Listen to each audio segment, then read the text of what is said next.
Hey guys what's up, कैसे हैं आप लोग। दोस्तों, आईसीए ने जो है रिसेंटली आपका आरटीपी रिलीज कर दिया है for May 25 attempt and here we are discussing all the questions in detail. Okay, so इस वीडियो में सारे क्वेश्चंस डिस्कस करेंगे। वीडियो शुरू करने से पहले देखो, अब आपका सवाल होगा कि सर आरटीपी में किस तरह के क्वेश्चंस है, क्या टफ है, इजी है, क्या लेवल रहने वाला है, कितने क्वेश्चंस है, तो वो चीजें मैं पहले क्लियर कर दूं।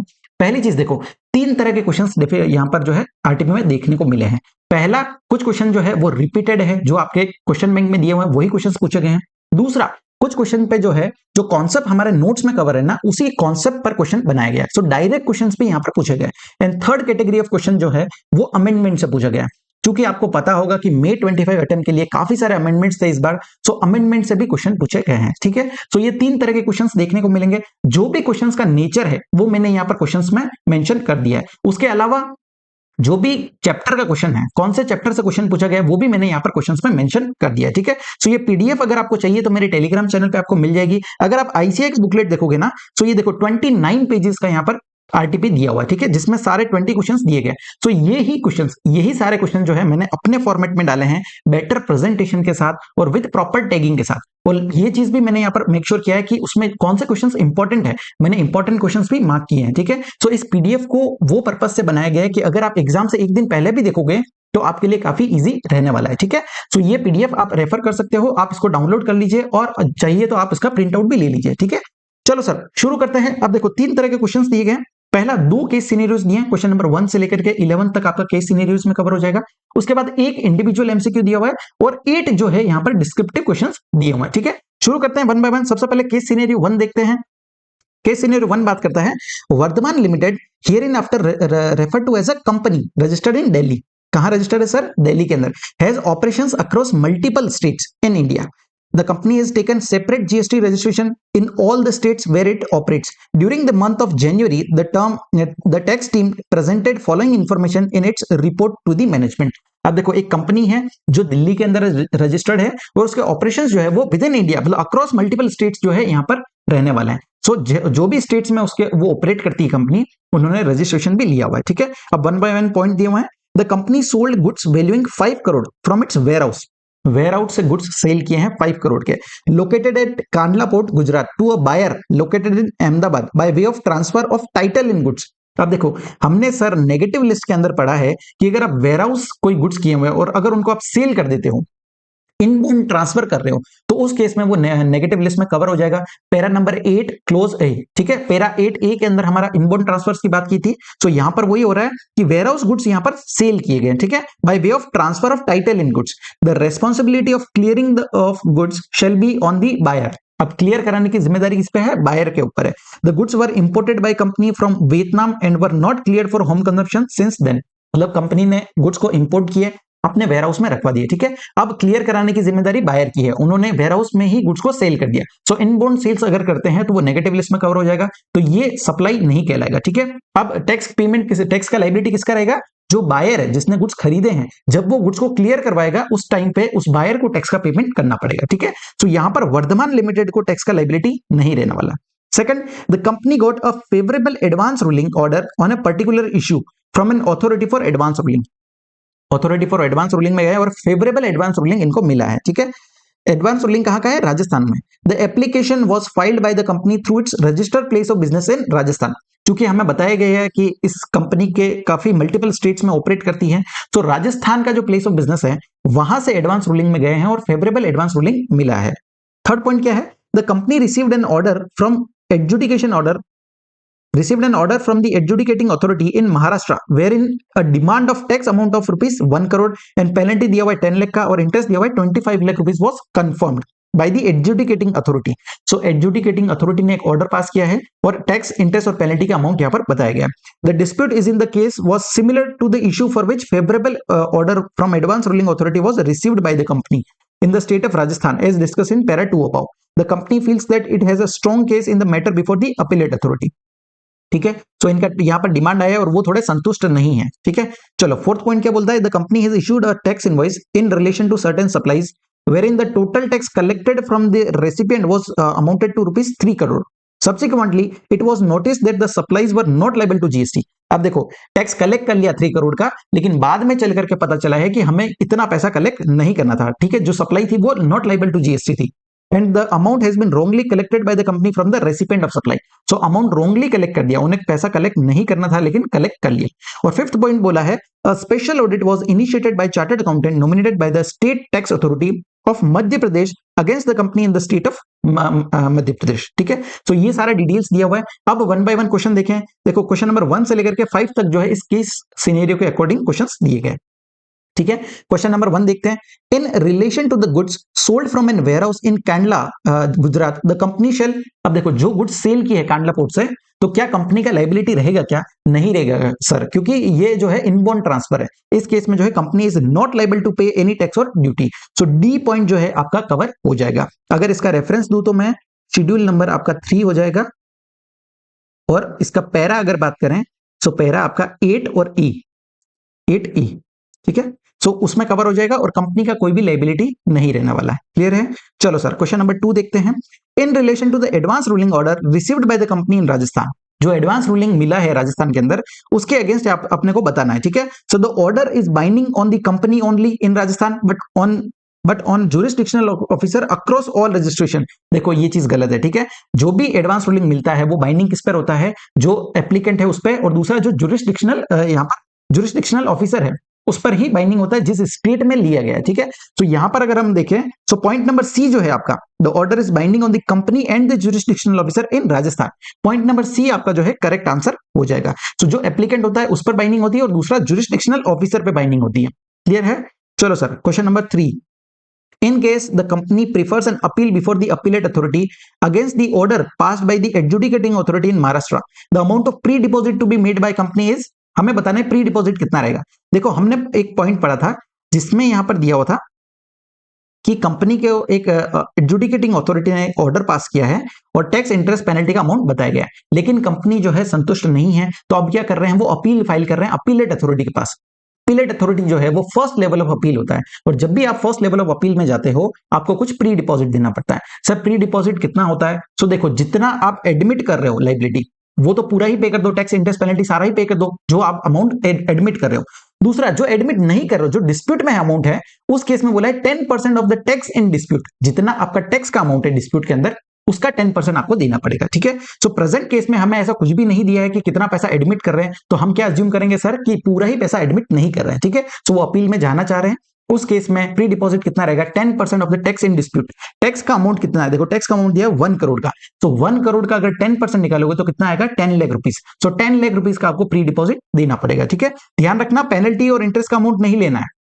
जो भी अमाउंट डिस्प्यूट में होता है सिर्फ टैक्स का अमाउंट देखते हैं, टैक्स के अमाउंट का 10% लेना है, वो आपका प्री डिपॉजिट रहने वाला है। सो 1 करोड़ का 10% 10 लाख रुपीज हो जाएगा। तो आपका आंसर जो है सी यहां पर आंसर करेक्ट हो जाएगा। क्लियर है? 10% ऑफ 1 CR। क्लियर है? चलो सर नेक्स्ट आते हैं क्वेश्चन नंबर 4 पे। In case where the tax has been wrongly collected by the company from the recipient. अब देखो हमने यहां पर देखा था पॉइंट नंबर 4 के अंदर कि पैसा जो है 3 करोड़ का अमाउंट जो है रॉन्गली कलेक्ट कर दिया था और वो सप्लाई जो है टैक्सेबल ही नहीं थी। उस केस में क्या होगा? अगर आपने कोई पैसा टैक्स के नाम पे कलेक्ट किया है तो आपको गवर्नमेंट को पे करना पड़ेगा। ठीक है, कोई भी बेनिफिट्स आप जो है अपने पास नहीं रख सकते। अगर टैक्स के नाम पे पैसा कलेक्ट किया है तो गवर्नमेंट को पे कर दो। ठीक है, सो यहाँ पर ऑप्शंस दिए गए हैं अलग अलग। पहला ऑप्शन क्या दिया है? The company shall pay such amount to the government. So first option ही यहाँ पर करेक्ट हो जाएगा कि जो भी पैसा टैक्स के नाम पे कलेक्ट किया है आपको गवर्नमेंट को पे करना रहेगा। क्लियर है? चलो नेक्स्ट क्वेश्चन नंबर 5 पे आ जाते हैं। In case of special audit being conducted in the state of Madhya Pradesh. अब देखो हमने पॉइंट नंबर 5 के अंदर देखा था कि स्पेशल ऑडिट की जा रही है। ठीक है, तो उस केस में हमें क्या बोला है?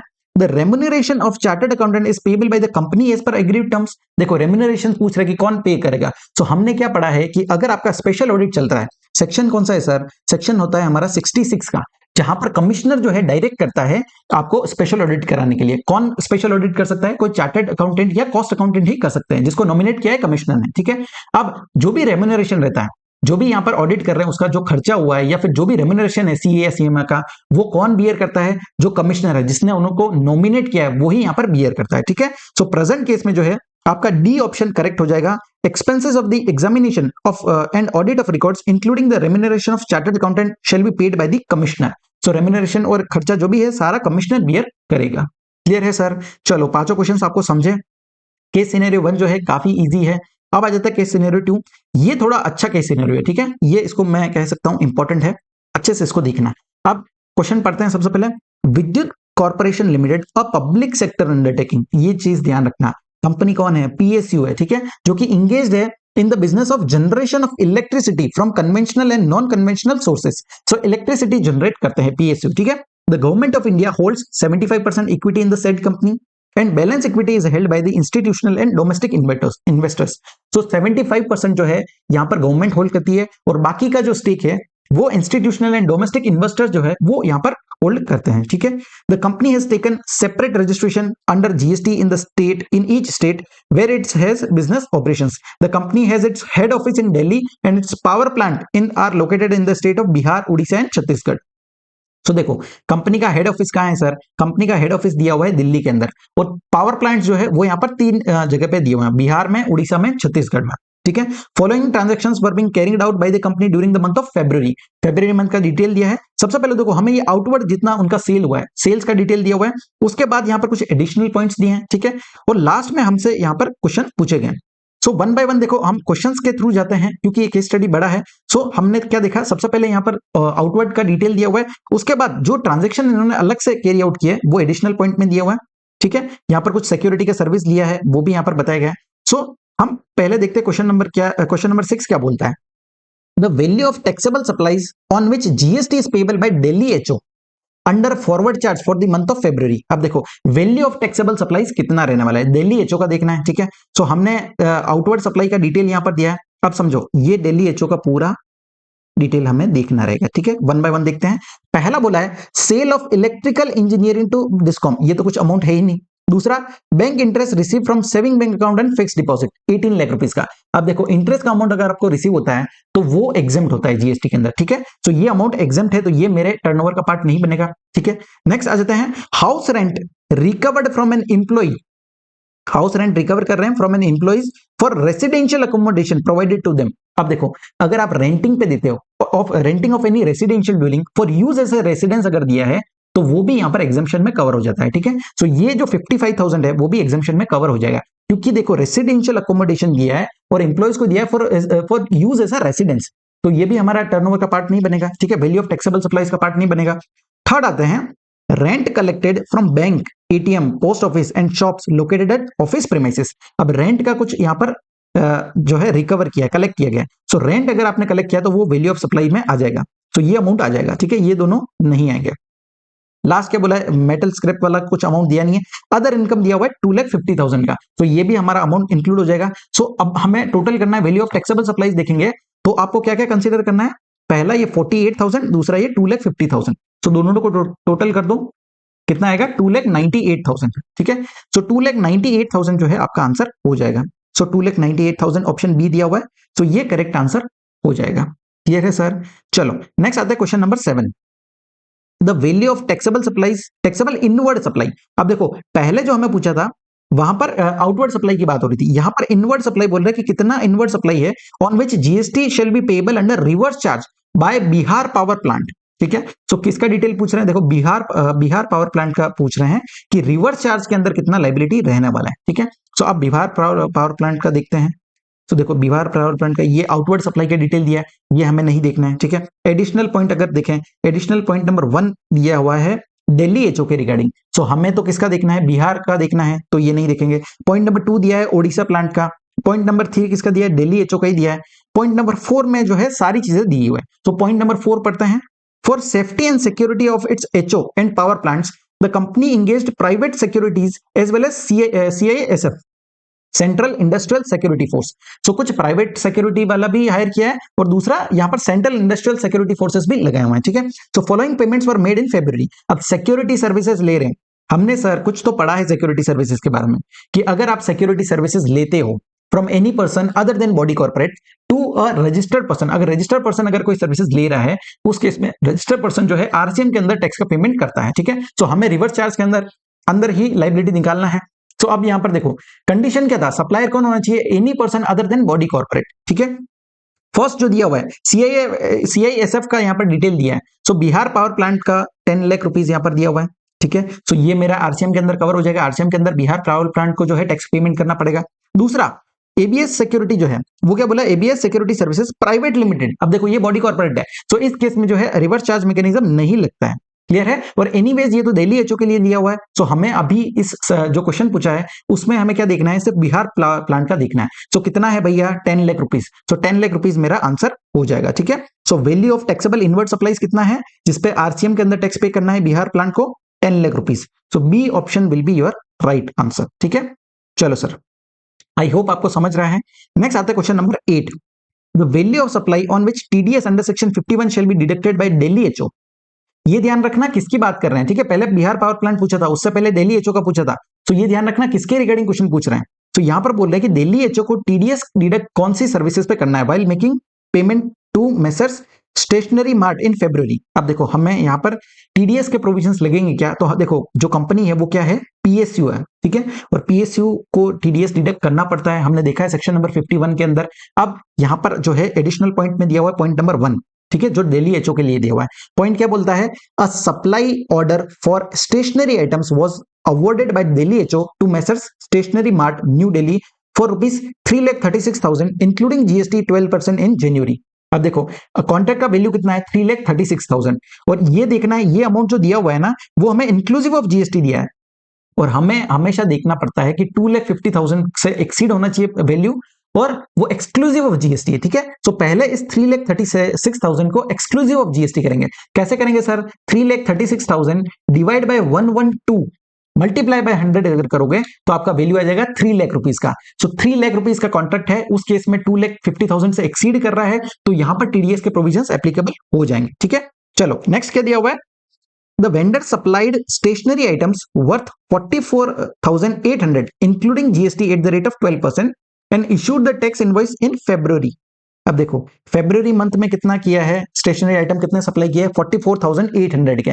सो जिस मंथ का हमें फेब्रुवरी मंथ का ही डिटेल निकालना है, तो इतने अमाउंट पे ही टीडीएस डिडक्ट करना पड़ेगा, ठीक है। लेकिन ये चीज ध्यान रखना, ये जो अमाउंट दिया ना 44,800 ये इंक्लूडिंग जीएसटी है एट द रेट ऑफ 12%। सो इसको एक्सक्लूसिव करो। सो 44,800 डिवाइड बाय 112 मल्टीप्लाई बाय 100 करोगे तो कितना आएगा सर, 40,000, 40,000 रुपए आएगा, ठीक है। सो ये 40,000 रुपए पे जो है मुझे टीडीएस डिडक्ट करना पड़ेगा।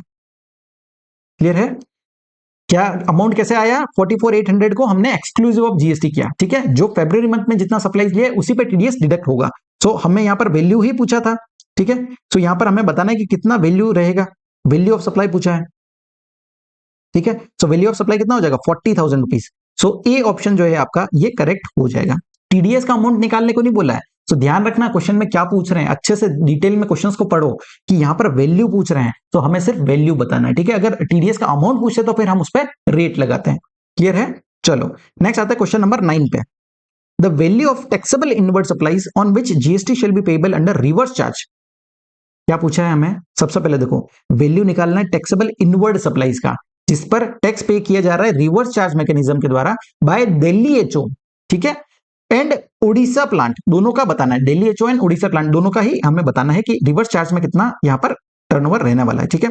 सो देखो पहला तो जो सिक्योरिटी सर्विस ले रहे हैं, ठीक है। सो हमें ये उड़ीसा प्लांट का डिटेल दिया हुआ है। सो ये 8 लाख रुपए जो आप सिक्योरिटी का सर्विस ले रहे हो ना, इस केस में 8 लाख रुपीज तो हमारा कवर हो जाएगा उड़ीसा का, ठीक है। उसके अलावा उड़ीसा प्लांट के रिगार्डिंग कुछ और डिटेल दिया हुआ है क्या, चलो पॉइंट नंबर 2 दिया हुआ है उड़ीसा प्लांट का। Orissa plant purchased office furniture of ₹2,80,000 during February from N unregistered dealer, rate of GST दिया हुआ है 18%। अब देखो किसी अनरजिस्टर्ड पर्सन से खरीदा होगा तो उसके इसमें यहाँ पर रिवर्स चार्ज की बात नहीं आती है, ठीक है। 9.3 में कवर नहीं है, 9.4 में भी कवर नहीं है। सो इस केस में जो है ये आरसीएम के अंदर नहीं आएगा। सो ओडिशा प्लांट का टोटल कितना हो जाएगा, 8 लाख रुपीज का हो जाएगा वैल्यू ऑफ इनवर्ड सप्लाईज, ठीक है। सो अगर देखो उड़ीसा का, अगर देखो यहाँ पर पहले हमें दिल्ली एचओ का बताना है फिर उड़ीसा का बताना है। सो 8 लाख रुपीज जो है पॉइंट नंबर बी के अंदर उड़ीसा का दिया हुआ है। सो अगर मैं दिल्ली एचओ का नहीं भी निकालो ना तो भी मेरा पॉइंट नंबर जो बी है, ऑप्शन नंबर बी यहाँ पर राइट आंसर हो जाएगा, ठीक है। लेकिन हम दिल्ली एचओ का भी यहाँ पर लायबिलिटी निकालेंगे क्योंकि हमें समझना है, ठीक है। सो दिल्ली एचओ का निकालो, देखो दिल्ली एचओ के अंदर सिक्योरिटी सर्विसेज सीआईएसएफ से तो कुछ भी नहीं लिया है, लेकिन ये एबीएस सिक्योरिटी सर्विसेज से लिया गया। और हमने क्या देखा, अगर बॉडी कॉर्पोरेट से सर्विसेज ले रहे हो तो वो रिवर्स चार्ज में कवर नहीं होती है, ठीक है। तो ये 5 लाख तो है, ये रिवर्स चार्ज के अंदर कवर नहीं होगा। क्लियर है, चलो और देखते हैं दिल्ली एचओ ने क्या सर्विसेज ली है। पॉइंट नंबर 1 हम ऑलरेडी कवर कर चुके हैं, जो टीडीएस की बात करता था, ठीक है। पॉइंट नंबर 2 ओडिशा प्लांट के रिगार्डिंग दिया है। पॉइंट नंबर 3 क्या बात करता है, a board meeting for raising term loan for project expansion was held in February. Board meeting हुआ है तो Delhi HO paid 20,000 each as a sitting fees to 4 independent directors. अब देखो सिटिंग फी पे किया गया है 4 डायरेक्टर को, और पैसा कितना है सर, 20,000 रुपीज पे कर रहे हैं ईच। सो 4 डायरेक्टर 20,000 मल्टीप्लाई करोगे 20,000 इंटू 4 कितना आएगा सर, 80,000 रुपए। 80,000 रुपीज का यहाँ पर पे किया गया है, ठीक है। नेक्स्ट क्या बोला है, further it paid 80,000 to one of the director who had rented the office building to Delhi HO. जिसने, कोई डायरेक्टर ने रेंट पे दिया है ऑफिस बिल्डिंग और उसको 80,000 पे किए गए। अब देखो यहाँ पर जो है रिवर्स चार्ज मैकेनिज्म में हमने कुछ तो पढ़ा है सर, थोड़ा यहाँ पर लिंक करते हैं। देखो मैंने नोट्स भी साथ में खोल रखे हैं ताकि आपको जो है चीजें क्लियर हो जाए, है ना।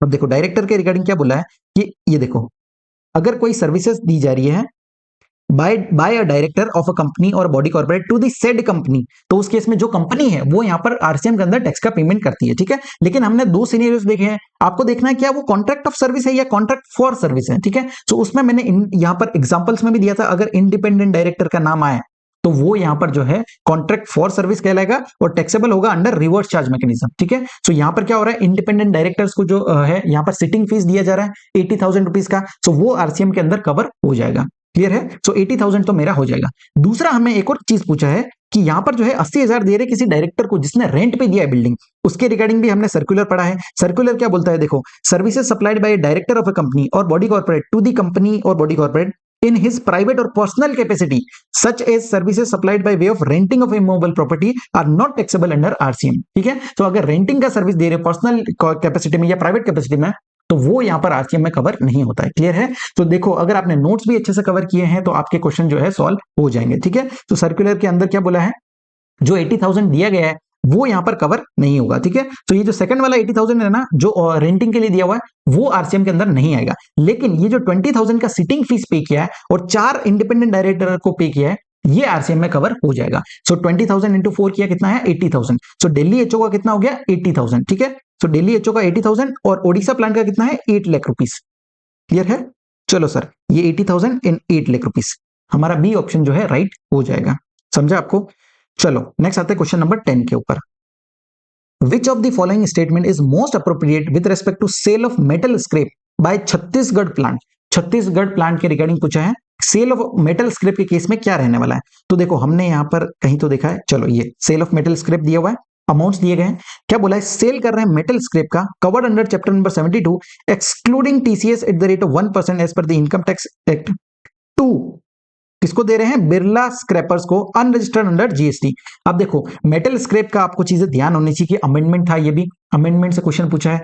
मेटल स्क्रैप के केस में हमें क्या देखना है सर, कि सप्लायर कौन है और रेसिपिएंट कौन है। सप्लायर अनरजिस्टर्ड होना चाहिए और रेसिपिएंट जो है वो रजिस्टर्ड होना चाहिए। ये देखो मेटल स्क्रैप के केस में क्या देखा है, सप्लायर जो है वो अनरजिस्टर्ड पर्सन होना चाहिए और दूसरा जो रेसिपिएंट है वो रजिस्टर्ड होना चाहिए। इस केस में रजिस्टर्ड रेसिपिएंट जो है वो आरसीएम के अंदर टैक्स का पेमेंट करता है, ठीक है। बट हमारे प्रेजेंट केस में क्या हो रहा है सर, सप्लाई जो कर रहा है, जो सप्लायर है वो तो रजिस्टर्ड है, पीएसयू हमने देखा, ठीक है। ये विद्युत कॉर्पोरेशन ये सप्लाई कर रहा है और किसको सप्लाई कर रहा है, सर्विसेज सप्लाइड टू कौन है, टू बोला है बिरला स्क्रैपर्स जो कि अनरजिस्टर्ड है, रेसिपिएंट अनरजिस्टर्ड है। तो इस केस में तो एफसीएम ही लगेगा, आरसीएम की बात ही नहीं आएगी। आरसीएम कब लगता है, जब सप्लायर अनरजिस्टर्ड हो और रेसिपिएंट रजिस्टर्ड हो। यहां पर क्या हो रहा है, यहां जस्ट रिवर्स केस हो रहा है, सप्लायर रजिस्टर्ड है और रेसिपिएंट अनरजिस्टर्ड है। तो इस केस में जो है यहां पर आरसीएम का कॉन्सेप्ट नहीं लगेगा, ठीक है। तो हमें छत्तीसगढ़ प्लांट का डिटेल पूछा है, तो ये 45,000 का जो अमाउंट है इस पर टैक्स पे करना पड़ेगा यहां पर छत्तीसगढ़ प्लांट को under forward charge mechanism. Clear है, आरसीएम के अंदर नहीं आएगा। तो आप इसमें ऑप्शन देखो, ऑप्शन कौन सा सही है, GST on value of supply of 45,000 on metal scrap is payable by Chhattisgarh plant under forward charge. So B option यहाँ पर सही लग रहा है, ठीक है। 45,000 का ये अमाउंट रहेगा, छत्तीसगढ़ प्लांट पे करेगा फॉरवर्ड चार्ज मैकेनिज्म के अंदर। सो बी ऑप्शन आपका करेक्ट हो जाएगा। समझा आपको। चलो सर नेक्स्ट आते हैं क्वेश्चन नंबर 11 पे। विच of the following supplies is not taxable under reverse charge mechanism, choose the most appropriate option. कौन सा यहाँ पर टैक्सेबल नहीं होगा आरसीएम के अंदर, ठीक है। सो 3 पॉइंट दिए हुए हैं। पहला दिया है house rent covered recovered from an employ for residential accommodation provided to them. ये आरसीएम में कवर है क्या, नहीं है सर, ऐसा हमने कोई एंट्री नहीं देखा। दूसरा rent collected from bank, ATM, post office, shops located in office premises, ये भी नहीं कवर है। Third sale of metal scrap, metal scrap का अगर सेल करता है अनरजिस्टर्ड सप्लायर किसी रजिस्टर्ड रेसिपिएंट को, उस केस में आरसीएम में कवर होता है। लेकिन यहां पर क्या हो रहा है, सप्लाई कर रहे हैं टू बिरला स्क्रैपर्स जो कि अनरजिस्टर्ड है, तो ये भी आरसीएम में नहीं आएगा, ठीक है। सो तीनों ही केसेस आरसीएम में कवर नहीं होंगे। सो हमारा ऑप्शन कौन सा हो जाएगा? Option number B will be the right answer, ठीक है। 1, 2 एंड 3 तीनों ही आरसीएम के अंदर कवर नहीं होंगे। क्लियर है? चलो सर, यहां पर हमारा जो है केस सिनेरियो नंबर 2 भी कंप्लीट होता है। ये केस सिनेरियो बहुत अच्छा है, आप जो है एक बार खुद से भी करना, मैंने सारे प्रोविजन समझा दिए। जो हम क्वेश्चंस जो सॉल्व कर रहे हैं ना, उनको साथ में लिंक करके चल रहे हैं, ठीक है। मैंने यहाँ पर नोट्स के टैब भी खोले हुए हैं ताकि आपको सारी चीजें अच्छे से लिंक हो जाए, ठीक है। चलो सर, नेक्स्ट आते हैं हमारा एक इंडिविजुअल एमसीक्यू दिया हुआ है, क्वेश्चन नंबर 12, ठीक है। Lamba Industries India has imported an article gamma in large quantity from Malaysia. Malaysia से यहां पर लार्ज क्वांटिटी में इंपोर्ट कर रहे हैं। मलेशिया क्या है? एक डेवलपिंग कंट्री है। To meet the increased domestic demand for its final product, the central government concerned about the increased import of the said product is considering to impose a safeguard measures, ठीक है। As after conducting inquiry it is satisfied that such imports are threatening to cause serious injury to domestic industries. So देखो, आप यहां पर क्या कर रहे हो? यहां पर लार्ज क्वांटिटी में इंपोर्ट कर रहे हो ना, उससे हमारी जो डोमेस्टिक इंडस्ट्रीज है, जो डोमेस्टिक कंपनीज है, उनको यहां पर इंजरी होने वाला है। सो गवर्नमेंट क्या कर रही है? It is satisfied that such imports are threatening to cause serious injury to domestic industries.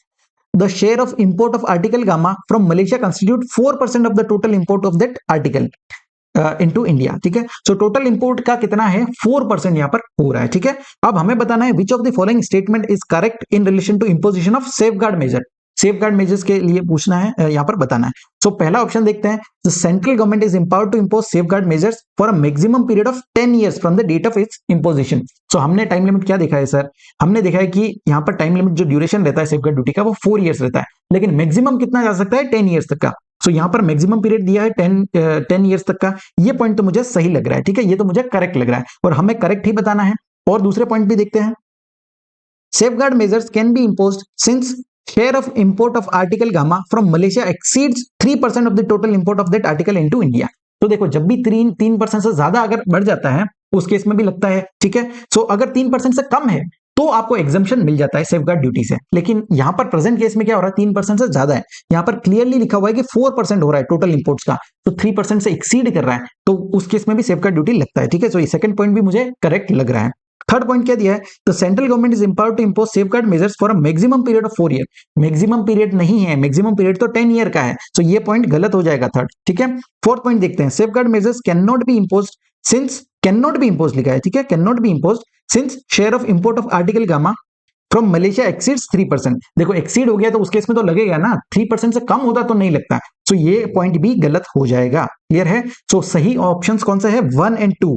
So 1 and 2 कहां दिया हुआ है? ए ऑप्शन में। सो हमारा ए ऑप्शन जो है वो राइट हो जाएगा। क्लियर है? चलो सर, यहां पर हमारे सारे एमसीक्यूज कवर होते हैं, मैंने सजेस्टेड आंसर भी दिए हुए हैं, ठीक है। सो आंसर भी आप देख लेना, जो हमने सॉल्व किया वही है। अब आ जाते हैं डिस्क्रिप्टिव क्वेश्चन पे। देखो, डिस्क्रिप्टिव क्वेश्चन पे मैंने क्या किया है, जो भी क्वेश्चन है, सबसे पहले आपको जो है इस तरह का टैगिंग देखने को मिल जाएगा कि वो क्वेश्चन कहां से पूछा गया, चैप्टर का नाम दे दिया है। दूसरा, अगर वो क्वेश्चन मुझे इंपॉर्टेंट लगा है तो मैंने इस तरह से जो है स्टार मार्क भी किए हैं। और तीसरा, उसका नेचर क्या रहने वाला है, ठीक है। जैसे देखो, आप कोई भी क्वेश्चन है, जैसे ये अपील्स का क्वेश्चन है, अपील्स एंड रिवीजन का क्वेश्चन है, इंपॉर्टेंट क्वेश्चन है तो मैंने इंपॉर्टेंट मार्क किया है, और ये फ्रॉम अमेंडमेंट पूछा गया है, ठीक है। सो यहाँ पर अमेंडमेंट का टैगिंग भी दे दिया है ताकि आपको पता चले कि कहां से वो पूछा है, डायरेक्ट क्वेश्चन है, रिपीट क्वेश्चन है, या अमेंडमेंट से पूछा गया है। सो इस तरह से जो है आपको प्रेजेंटेशन रहने वाला है।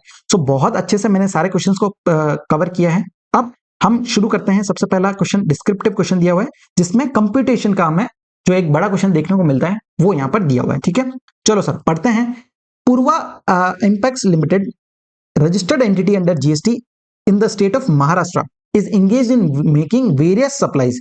It is not engaged in agriculture operations. Purva Apex India is a subsidiary of Purva Incorporation, an entity incorporated in USA. So USA की एक कंपनी है, उसकी सब्सिडरी कंपनी है इंडिया के अंदर, ठीक है। सो ये जो जिस कंपनी का हमें डिटेल दिया हुआ है ना, पूर्वा इंपेक्स, ये सब्सिडरी कंपनी है, ठीक है। नेक्स्ट क्या दिया है? Engage in providing following information technology service दे रहे हैं to customers in India. IT की सर्विस दे रहे हैं। It provides the following information in the month of April. April month का डिटेल दिया है। सबसे पहले कुछ आउटवर्ड सप्लाईज दी है, फिर कुछ इनवर्ड सप्लाईज दी है, फिर यहाँ पर कुछ एडिशनल इंफॉर्मेशन दिया हुआ है, ठीक है। चलो, और लास्ट में जो है हमें क्या निकालना है? From the information given above you are required to compute the minimum net GST liability payable in cash. Cash में कितना पे करना वो हमें निकालना है, ठीक है। चलो सर, इसके उस क्वेश्चन के अंदर अमेंडमेंट्स भी कवर्ड है, ठीक है, कवर्स अमेंडमेंट एज वेल। अब देखो, हम सबसे पहले जो है आईटीसी का कैलकुलेशन करते हैं। हमारा सॉल्व करने का तरीका क्या रहता है सर? हम कंपटीशन के क्वेश्चन कैसे सॉल्व करते हैं? सबसे पहले हम देखते हैं कि मेरा जीएसटी का लायबिलिटी कितना है फॉरवर्ड चार्ज मैकेनिज्म के अंदर, ठीक है, वो मैं निकालूंगा। उसमें मैं लेस करूंगा मेरे पास इनपुट टैक्स क्रेडिट कितना है, वो मैं लेस कर दूंगा। तो ये मेरा आ जाएगा कि नेट जीएसटी मुझे कितना पे करना है, ठीक है, नेट जीएसटी आ जाएगा।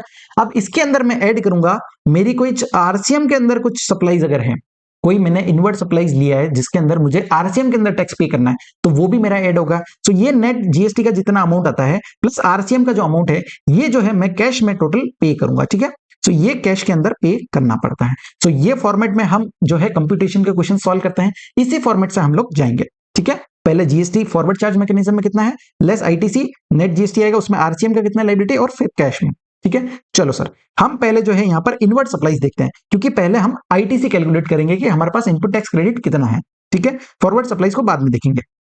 चलो इनवर्ट सप्लाईज का देखते हैं। सबसे पहले क्या दिया हुआ है, purchased processing machines from OB and company registered under GST in the state of Gujarat. Machine were brought in as is where is condition at Gujarat to produce taxable items. अब देखो यहां पर क्या हो रहा है, समझो, यहां पर परचेज किया है, परचेज क्या है, प्रोसेसिंग मशीन को परचेज किया है, और वो मशीन का जो सप्लायर है ना वो गुजरात के अंदर है, ठीक है। So supplier is in Gujarat, और जो मशीन परचेज की है, machine were brought in as is where is condition, मतलब जहां वो मशीन है वहां की वहीं खरीदी है, ठीक है। यहां पर जो है गुड्स का मूवमेंट नहीं हो रहा है, समझा आपको। As is where is condition क्या होता है, जहां पर जो गुड्स है वो वहां के वहीं है, ठीक है, और हमने उसको खरीद लिया, और इनको खरीदा गया at Gujarat to produce taxable items. अब देखो जहां पर सप्लायर कहां का है, गुजरात का है, supply does not involve movement of goods है, ठीक है। सो हमारा सेक्शन नंबर 10 सबसेक्शन 1 के अंदर क्लोज सी दिया हुआ है, जो बात करता है कि where supply does not involve movement of goods. उस केस में प्लेस ऑफ सप्लाई क्या होता है, जहां पर वो गुड्स लोकेटेड है, जहां वो गुड्स सिचुएटेड है, वही प्लेस ऑफ सप्लाई बन जाता है। सो गुड्स कहां सिचुएटेड है, गुजरात के अंदर सिचुएटेड है, ठीक है। सो गुड्स भी गुजरात के अंदर है, सप्लायर भी गुजरात के अंदर है, ठीक है। सो ये दोनों यहां पर गुजरात के अंदर है। लेकिन सर हम कहां पर है, हम देखो ये हमारी जो कंपनी है वो महाराष्ट्र के अंदर है, ठीक है। सो रेसिपिएंट महाराष्ट्र का है, और सप्लायर और प्लेस ऑफ सप्लाई दोनों ही जो है गुजरात के अंदर है। अब समझो यहां पर क्या हो रहा है कि जो सप्लायर है ना, वो सप्लायर भी हाँ, सप्लायर का जो लोकेशन है वो भी गुजरात है, प्लेस ऑफ सप्लाई जो है वो भी गुजरात है, लेकिन रेसिपिएंट का जो लोकेशन है वो महाराष्ट्र है, ठीक है। अब ये जो सप्लायर है ना, ये बिल कैसा बना के देगा सर मुझे, ये चार्ज करेगा CGST एंड SGST चार्ज करेगा मुझसे, ठीक है। CGST एंड SGST चार्ज करेगा, क्योंकि वो भी गुजरात का है और प्लेस ऑफ सप्लाई भी गुजरात में है। सो दोनों ही इवेंट जो है यहाँ पर गुजरात के अंदर हो रहे हैं, तो ये एक इंट्रा स्टेट सप्लाई है, और इंट्रा स्टेट सप्लाई के केस में CGST एंड SGST चार्ज किया जाएगा। लेकिन रेसिपिएंट जो मैं हूं वो महाराष्ट्र का हूं, तो मुझे तो IGST का बिल चाहिए, तो इस केस में जो है मैं ITC नहीं ले सकता, ठीक है, क्योंकि जो इनवॉइस मुझे मिलेगा उसमें CGST एंड SGST चार्ज किया हुआ है, और मुझे जो है वो इनवॉइस चाहिए यहाँ पर IGST वाला, तो इस केस में जो है ITC नहीं मिलता है, ठीक है। सिमिलर हम सर्कुलर पढ़ चुके हैं। सो देखो आईटीसी का यहाँ पर वर्किंग नोट में दिया हुआ है आईटीसी का कैलकुलेशन। सो फर्स्ट पॉइंट दिया है मशीनरी जो परचेज किया, इस केस में अमाउंट जो है नील हो जाएगा।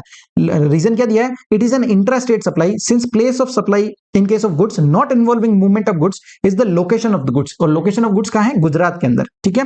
10(1)(c) के अंदर कवर हो गया। However ITC of the same will not be available since the recipient of the said intra state supply is located in different state, जो रेसिपिएंट है वो महाराष्ट्र के अंदर है, ठीक है। Then the place of supply, तो ये हमने सर्कुलर में कवर किया है। सो इस केस में जो है आपको आईटीसी नहीं मिलेगा। क्लियर है, समझा आपको फर्स्ट पॉइंट।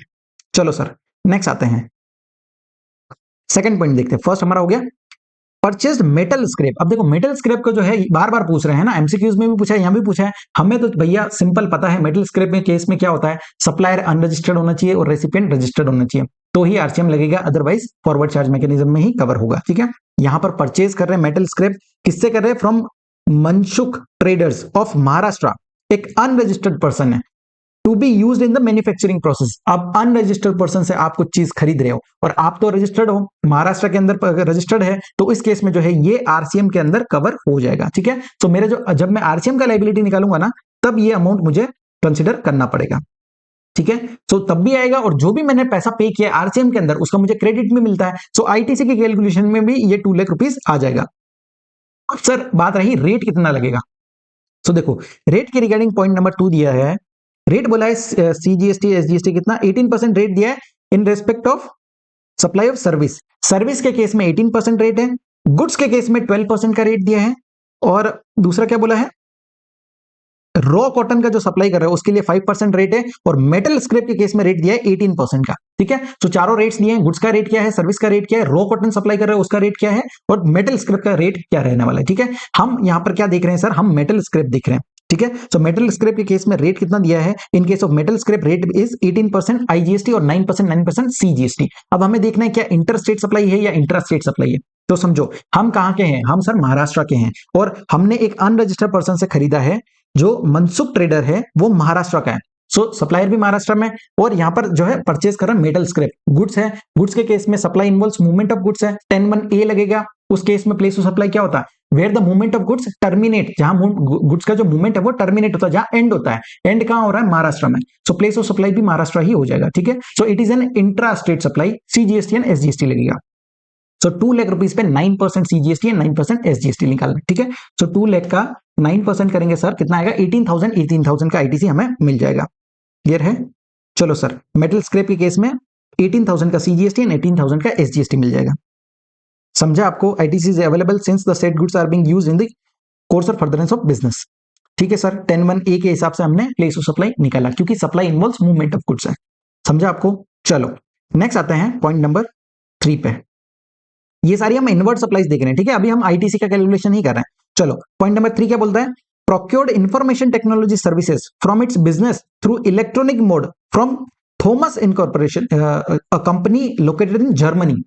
तो जर्मनी का कोई कंपनी है, वहां से जो है सर्विसेज ली जा रही इंफॉर्मेशन टेक्नोलॉजी की, मतलब इंपोर्ट कर रहे हैं सर्विस। ठीक है, तो ये इंपोर्ट ऑफ सर्विस में कवर हो जाएगा। कितना वैल्यू दिया है, 1,50,000। ठीक है, चलो सर, प्रोक्योर कर रहे हैं IT services from its business through electronic mode from Thomas incorporation company Germany.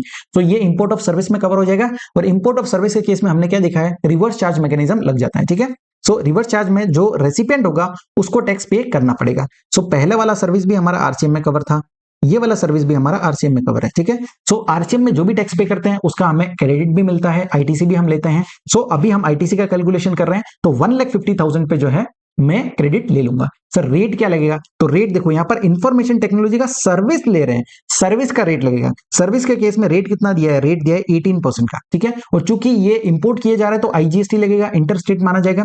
तो 1,50,000 पे 18% लगाना है। ठीक है, 1,50,000 पे 18% लगाएंगे तो सर आएगा 27,000, 27,000। सो 27,000 का आईजीएसटी का क्रेडिट मुझे मिल जाएगा। क्लियर है, 27,000 का आईजीएसटी का क्रेडिट मिल जाएगा। ये क्या है, ये एक तरह का इंपोर्ट ऑफ सर्विस है। प्लेस ऑफ सप्लाई देखोगे 13(2) क्या बोलता है, लोकेशन ऑफ रेसिपिएंट। ठीक है, सो वही प्लेस ऑफ सप्लाई हो जाएगा। समझा आपको, चलो सर नेक्स्ट पॉइंट पे आ जाए। 4th point, a machinery to be used in manufacturing as well as sent to George incorporation USA. अब देखो थोड़ा मैं क्लियर कर दूं ताकि हमें चीजें जो है अच्छे से नजर आए। चलो पॉइंट नंबर 4 क्या बोलता है, A machinery to be used in manufacturing was sent to George Incorporation USA for carrying out repair work on the same. तो इंडिया से जो है मशीन भेज रहे हैं बाहर, इसके लिए भेज रहे हैं रिपेयर वर्क कराने के लिए। ठीक है, the consideration to George incorporation was paid for such repair work. Machinery was received after repair in the month of May. तो मशीन हमने भेजा, उसने कुछ रिपेयर किया और बाद में जो है वापिस से यहाँ पर रिसीव हो गया। अब देखो ये सर्विसेज क्या है, सबसे पहले प्लेस ऑफ सप्लाई के प्रोविजंस देखो। प्लेस ऑफ सप्लाई में कहां कवर हो रहा है, यहां पर एक पार्टी जो है वो कहां की है, जर्मनी की। ठीक है, ये जॉर्ज इनकॉर्पोरेशन लिखा हुआ है, ये जर्मनी का है। सो एक पार्टी आउटसाइड इंडिया, एक पार्टी इंडिया के अंदर। हम तो इंडिया में, महाराष्ट्र में। सो ये सेक्शन नंबर 13 लगेगा। ठीक है, 13 के अंदर हमने देखा है एक सेक्शन जो बात करता है 13(3). ये देखो प्लेस ऑफ सप्लाई की अगर बात करें 13(3). ठीक है, सो 13(3) परफॉर्मेंस बेस्ड सर्विस की बात करता है। इसके अंदर फर्स्ट पॉइंट क्या दिखा है, services requiring physical presence of the goods on which the services are to be performed. जहां पर जो है गुड्स का फिजिकल प्रेजेंस जरूरी होता है, तो उस केस में जहां पर वो सर्विसेज दी जाती है, services location where the services are actually performed, वही प्लेस ऑफ सप्लाई होता है। ठीक है, सो ये क्लोज यहां पर लग जाएगा। अब यहां पर प्रेजेंट केस में क्या हो रहा है, यहां पर रिपेयरिंग का सर्विस दिया जा रहा है, और रिपेयरिंग का सर्विस कहां दे रहे हैं, जर्मनी के अंदर। तो प्लेस ऑफ सप्लाई क्या हो जाएगा, जर्मनी। ठीक है, तो उस केस में जो है प्लेस ऑफ सप्लाई बाहर का हो जाएगा। क्लियर है। अब सप्लायर कहाँ का है सर, सप्लायर तो इंडिया का है और place of supply outside India है, ठीक है। सो 5 लाख रुपीज पे जो है यहाँ पर क्रेडिट नहीं मिलेगा, ठीक है। ये देखो नील हो जाएगा। Since the place of supply of repair service is outside India, being the location where the services are actually performed in terms of section number 13(3), the said services are not amenable to tax. तो इसमें tax यहाँ पर नहीं लगेगा, ठीक है। चलो sir, repair work बाहर हुआ है इसलिए जो है यहाँ पर टैक्स नहीं लगेगा। चलो अब कुछ एडिशनल पॉइंट दिया है। फर्स्ट पॉइंट क्या दिया है, पूरव INC USA provides corporate guarantee of rupees 1.5 crore on behalf of Purav Impacts Limited to money bank Maharashtra free of cost. अब देखो एक कंपनी हमने देखा था कि इनकी बाहर है और ये जो कंपनी है ये इंडिया के अंदर सब्सिडरी कंपनी है। अब होल्डिंग कंपनी जो है कॉर्पोरेट गारंटी दे रही है सब्सिडरी कंपनी के बिहाफ पे, ठीक है। किसको दे रही है, मनी बैंक को। कॉर्पोरेट गारंटी कितने का दे रहे हैं, 1.5 CR का। तो हमने वैल्यू ऑफ सप्लाई का चैप्टर पढ़ा है सर, उसमें रूल नंबर 28 पढ़ा है। 28(2) के अंदर हमने क्या देखा था, अगर कॉर्पोरेट गारंटी दी जाती है किसी कंपनी के द्वारा टू अ रिलेटेड पर्सन, अपने रिलेटेड पर्सन के बिहाफ पे कॉर्पोरेट गारंटी देते हैं तो वैल्यू क्या रहता है सर, हम वैल्यू क्या लेंगे, तो हमने पढ़ा है 28(2) के अंदर। 28(2) बोलता है वैल्यू होगा 1% ऑफ दी गारंटी, जितना कॉर्पोरेट गारंटी दिया है उसका 1% ऑफ द कॉर्पोरेट गारंटी पर एनम और एक्चुअल कंसीडरेशन, ठीक है। एक्चुअल कितना है, सो और एक्चुअल ले लो, विचेवर जो हायर रहेगा उतना आपका वैल्यू बन जाएगा, ठीक है। सो 1% और आपको एक्चुअल दिखना है। अब प्रेजेंट केस में क्या है, कुछ हमें अमाउंट दिया हुआ है क्या कि कितना कंसीडरेशन चार्ज किया, वो नहीं दिया है, ठीक है। क्योंकि भाई सब्सिडरी कंपनी तो हो सकता है फ्री में दिया हो, तो हमें तो वैल्यू लेना पड़ेगा। वैल्यू कैसे लेंगे सर, हम वैल्यू लेंगे रूल नंबर 28(2) के हिसाब से। 28(2) क्या बोलता है, जितने का गारंटी दिया उसका 1% ले लो। गारंटी कितने का दिया सर, 1.5 CR का। 1.5 CR का 1% हमें वैल्यू ले लेना है, ठीक है। तो 1.5 CR का कितना हो जाएगा सर, हमारा हो जाएगा 1,50,000, ठीक है। सो 1,50,000 हो जाएगा। अब ये 1,50,000 का कॉर्पोरेट गारंटी हमारा वैल्यू है। अब इस वैल्यू पे जो है टैक्स पे करना पड़ेगा। अब टैक्स पे कैसे करेंगे सर, ये हमें रिवर्स चार्ज मैकेनिज्म में पे करना पड़ेगा, ठीक है। ये भी इंपोर्ट ऑफ सर्विस कहलाएगा, क्योंकि सब्सिडरी सॉरी होल्डिंग कंपनी कहाँ है, बाहर है और हम इंडिया के अंदर सब्सिडरी कंपनी। तो हम सर्विसेज ले रहे हैं, इंपोर्ट कर रहे हैं। कौन सी सर्विस है, कॉर्पोरेट गारंटी की सर्विस। तो इंपोर्ट ऑफ सर्विस के अंदर क्या होता है, रेसिपिएंट जो है वो RCM के अंदर टैक्स का पेमेंट करता है, ठीक है। सो यहां पर भी हमें RCM के अंदर टैक्स पे करना पड़ेगा। अब देखो हमने RCM के अंदर ये भी देखा, ये वाला भी देखा, सॉरी ये नहीं, मेटल स्क्रैप वाला देखा था और ये देखा था, ठीक है। इस पे तो ITC नहीं मिला था। सो 1.5 करोड़ का हमें 1% कितना होगा, 1,50,000। सो 1,50,000 पे हमें रेट लगाना है। रेट क्या लगेगा सर, कौन सा लगेगा, तो सर्विसेज है, सर्विस इंपोर्ट कर रहे हैं तो सर्विस का रेट लगेगा। सर्विस का रेट कितना दिया हुआ है, सर्विस का रेट दिया है हमें 18% का, ठीक है। इंटर स्टेट सप्लाई किया लगेगा क्योंकि इंपोर्ट कर रहे हो। सो हमें 1,50,000 पे 18% लगाएंगे तो कितना आएगा, 27,000 रुपए, 27,000 रुपीज। सो 27,000 रुपीज का मैं क्रेडिट भी लूंगा और यही मेरा RCM के अंदर मेरा लाइबिलिटी भी रहने वाला है, जो कि मुझे कैश में पे करना पड़ेगा। सो 27,000 IGST का क्रेडिट मुझे मिल जाएगा, ठीक है। चलो ये देखो कॉर्पोरेट गारंटी प्रोवाइड की गई है, 27,000 का IGST का क्रेडिट मिल जाएगा। वैल्यू क्या लिया, 1% of the amount of guarantee offered पर एनम or actual consideration whichever is higher. तो इस केस में क्या है, 1% हायर हो रहा है तो 1,50,000 वैल्यू हो जाएगा, उसके ऊपर 18% का रेट लगाया जो कि सर्विस का रेट दिया हुआ है, ठीक है। सो इतना क्रेडिट मुझे मिल जाएगा। अब चलो नेक्स्ट आते हैं पॉइंट, और क्या दिया हुआ है। चलो और यहाँ पर फर्स्ट पॉइंट कंप्लीट हो गया हमारा। इनवर्ट सप्लाईज के चारों ही पॉइंट हम देख चुके हैं, 1 2 3 4। फर्स्ट पॉइंट भी देख लिया। सेकंड पॉइंट में रेट्स दिए हुए हैं। थर्ड पॉइंट क्या बोलता है, all the amounts given above are exclusive of taxes wherever applicable. There is no opening balance of any ITC for the relevant period. Opening balance भी नहीं है। And all exports made by Purav impacts limited are through furnishing LUT without payment of IGST। So अगर कुछ export कर रहे हैं तो वो विदाउट पेमेंट ऑफ IGST रहने वाला है, ठीक है। तो हमने यहाँ पर देखा है कि देखो ये जो मशीनरी रिपेयर वर्क के लिए गई, ठीक है, एक्सपोर्ट किया गया, ये रिपेयर करके, रिपेयर कहाँ हो रहा है, बाहर जर्मनी में हो रहा है। तो ये एक्सपोर्ट में कवर हो रहा है। और ऑल एक्सपोर्ट्स क्या बोला है, ऑल एक्सपोर्ट जो है वो विदाउट पेमेंट ऑफ IGST है, ठीक है। इसीलिए हमने ITC भी यहाँ पर नहीं लिया। क्लियर है। तो ये हमारा ITC का सारा टोटल हो गया है।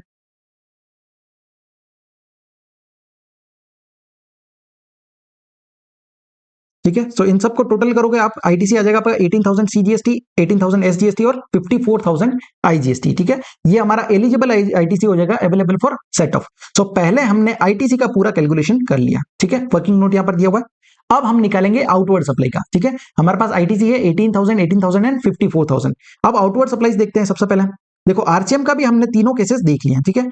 तो अगर आरसीएम की बात करूं, पहला ये मेटल स्क्रैप वाला, ये हम देख चुके हैं। दूसरा ये जो सर्विसेज, आईटी सर्विसेज ले रहे हो, इंपोर्ट ऑफ सर्विस में 27,000 रुपए। और तीसरा जो कॉर्पोरेट गारंटी का सर्विस ले रहे हो 27,000 का, ये भी मेरा आउटवर्ड यहाँ पर आरसीएम का लायबिलिटी हो जाएगा, ठीक है। So GST payable under reverse charge का जो ये है, तीनों पॉइंट्स हम ऑलरेडी देख चुके हैं, ठीक है। अब हमें फॉरवर्ड चार्ज वाला निकालना है। तो फॉरवर्ड चार्ज के पॉइंट्स देखते हैं। फर्स्ट पॉइंट क्या हुआ है, undertook the promotion and marketing of information technology services on principal to principal basis in India for Purv INC, ठीक है। तो आप देखो यहां पर क्या हो रहा है, प्रमोशन एंड मार्केटिंग सर्विसेज दी जा रही है, ठीक है। इंफॉर्मेशन टेक्नोलॉजी सर्विसेज क्या प्रिंसिपल टू प्रिंसिपल बेसिस पे दी जा रही है। आप देखो इंडियन कंपनी सर्विस दे रही है, ठीक है। तो ये क्या है, ये एक्सपोर्ट ऑफ सर्विस में कवर हो जाएगा, क्लियर है। एक्सपोर्ट ऑफ सर्विस में क्योंकि जो सप्लायर है वो इंडिया क्या है, यहाँ पर जो रेसिपिएंट है वो आउटसाइड इंडिया है, ठीक है। ये कंपनी है पूर्व आईएनसी, ये आउटसाइड इंडिया है। तीसरा कंडीशन क्या होता है कि place of supply outside India होना चाहिए। सेक्शन नंबर 13 सबसेक्शन 2 क्या बोलता है, location of recipient will be the place of supply, तो प्लेस ऑफ सप्लाई भी आउटसाइड इंडिया है।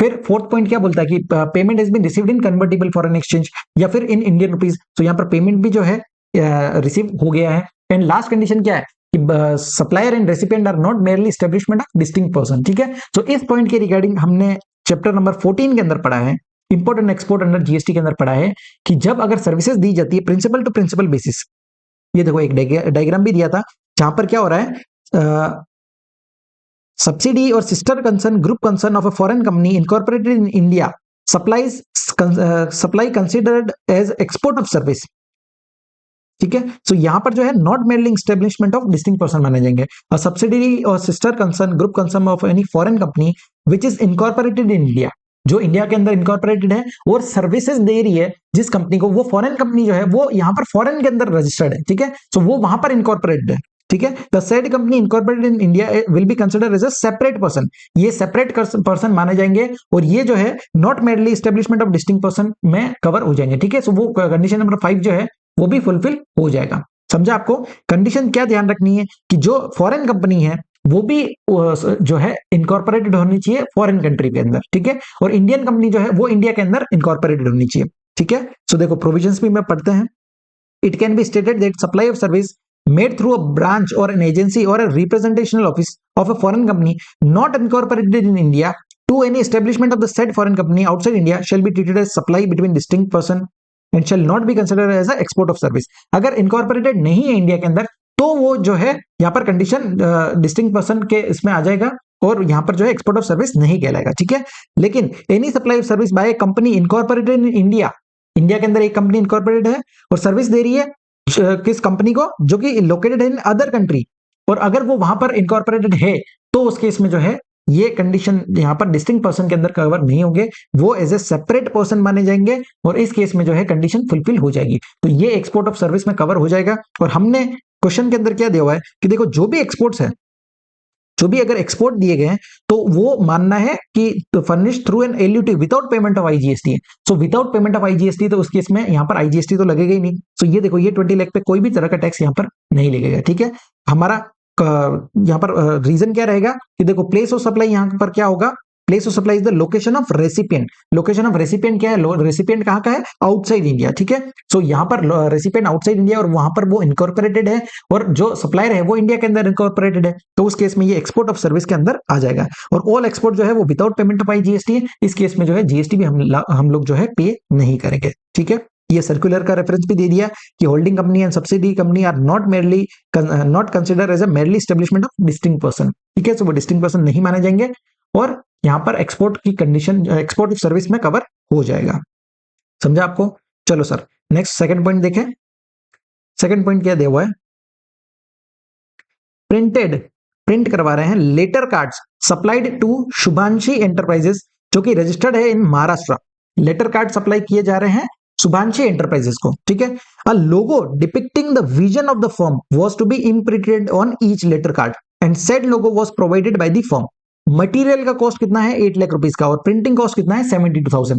अब देखो हमने सप्लाई अंडर जीएसटी के चैप्टर के अंदर हमने एक कॉन्सेप्ट पढ़ा था, प्रिंटिंग इंडस्ट्री इश्यूज करके एक सर्कुलर दिया होता, ठीक है। उसके अंदर हमने क्या देखा था कि जब भी यहाँ पर जो है कंटेंट प्रोवाइड किया जाता है जो ऑथर है उसके द्वारा, और जो प्रिंटिंग वाला है वो क्या करता है, अपने पेपर फिजिकल इनपुट जो है वो यहाँ पर यूज करता है। तो ये जो ट्रांजेक्शन हो रहा है, ये जो सप्लाई है, ये कंपोजिट सप्लाई बोली जाती है, ठीक है। और कंपोजिट सप्लाई के केस में हमें देखना है कि प्रिंसिपल सप्लाई क्या है। अब देखो यहां पर क्या हो रहा है, लेटर कार्ड दिए जा रहे हैं, ठीक है, जिसके अंदर कुछ यहाँ पर लोगो वगैरह बना के दे रहे हैं। सो अब यहाँ पर प्रिंसिपल एलिमेंट क्या है, मटेरियल कॉस्ट का वैल्यू आप देखो 8 लाख रुपीस का, और प्रिंटिंग कॉस्ट सिर्फ 72,000 है। तो यहाँ पर जो है प्रीडोमिनेंट एलिमेंट किसका है, सप्लाई ऑफ गुड्स का है, जो मटेरियल दिया जा रहा है वो उसका वैल्यू है, ठीक है। और प्रिंटिंग कॉस्ट सिर्फ 72,000, ये एंसिलरी सप्लाई है। सो प्रिंटिंग का जो कॉस्ट है 72,000, ये सप्लाई ऑफ सर्विस है, और जो गुड्स दिए जा रहे हैं, जो मटेरियल दिया जा रहा है, वो सप्लाई ऑफ गुड्स है। और चूंकि हमने ये देखा ये ट्रांजेक्शन कंपोजिट सप्लाई है, तो जो प्रिंसिपल सप्लाई को ट्रीट किया जाएगा वैसे ही एंसिलरी सप्लाई को भी ट्रीट किया जाएगा। तो ये किसमें कवर हो जाएगा, ये सप्लाई ऑफ सर्विस है, ठीक है, supply of supply of goods में आ जाएगा, क्योंकि मटेरियल का जो कॉस्ट है वो प्रीडोमिनेंट एलिमेंट है, तो सप्लाई ऑफ गुड्स के अंदर कवर हो जाएगा। और सप्लाई ऑफ गुड्स के केस में हमें गुड्स का रेट लेना है, वैल्यू कितना दिया है 8,72,000। तो 8,72,000 पे गुड्स का रेट लगेगा। अब देखो गुड्स का रेट कितना दिया है सर, हमें गुड्स के केस में रेट दिया था 12% का, ठीक है, और अगर सीजीएसटी एंड एसजीएसटी है तो 6%।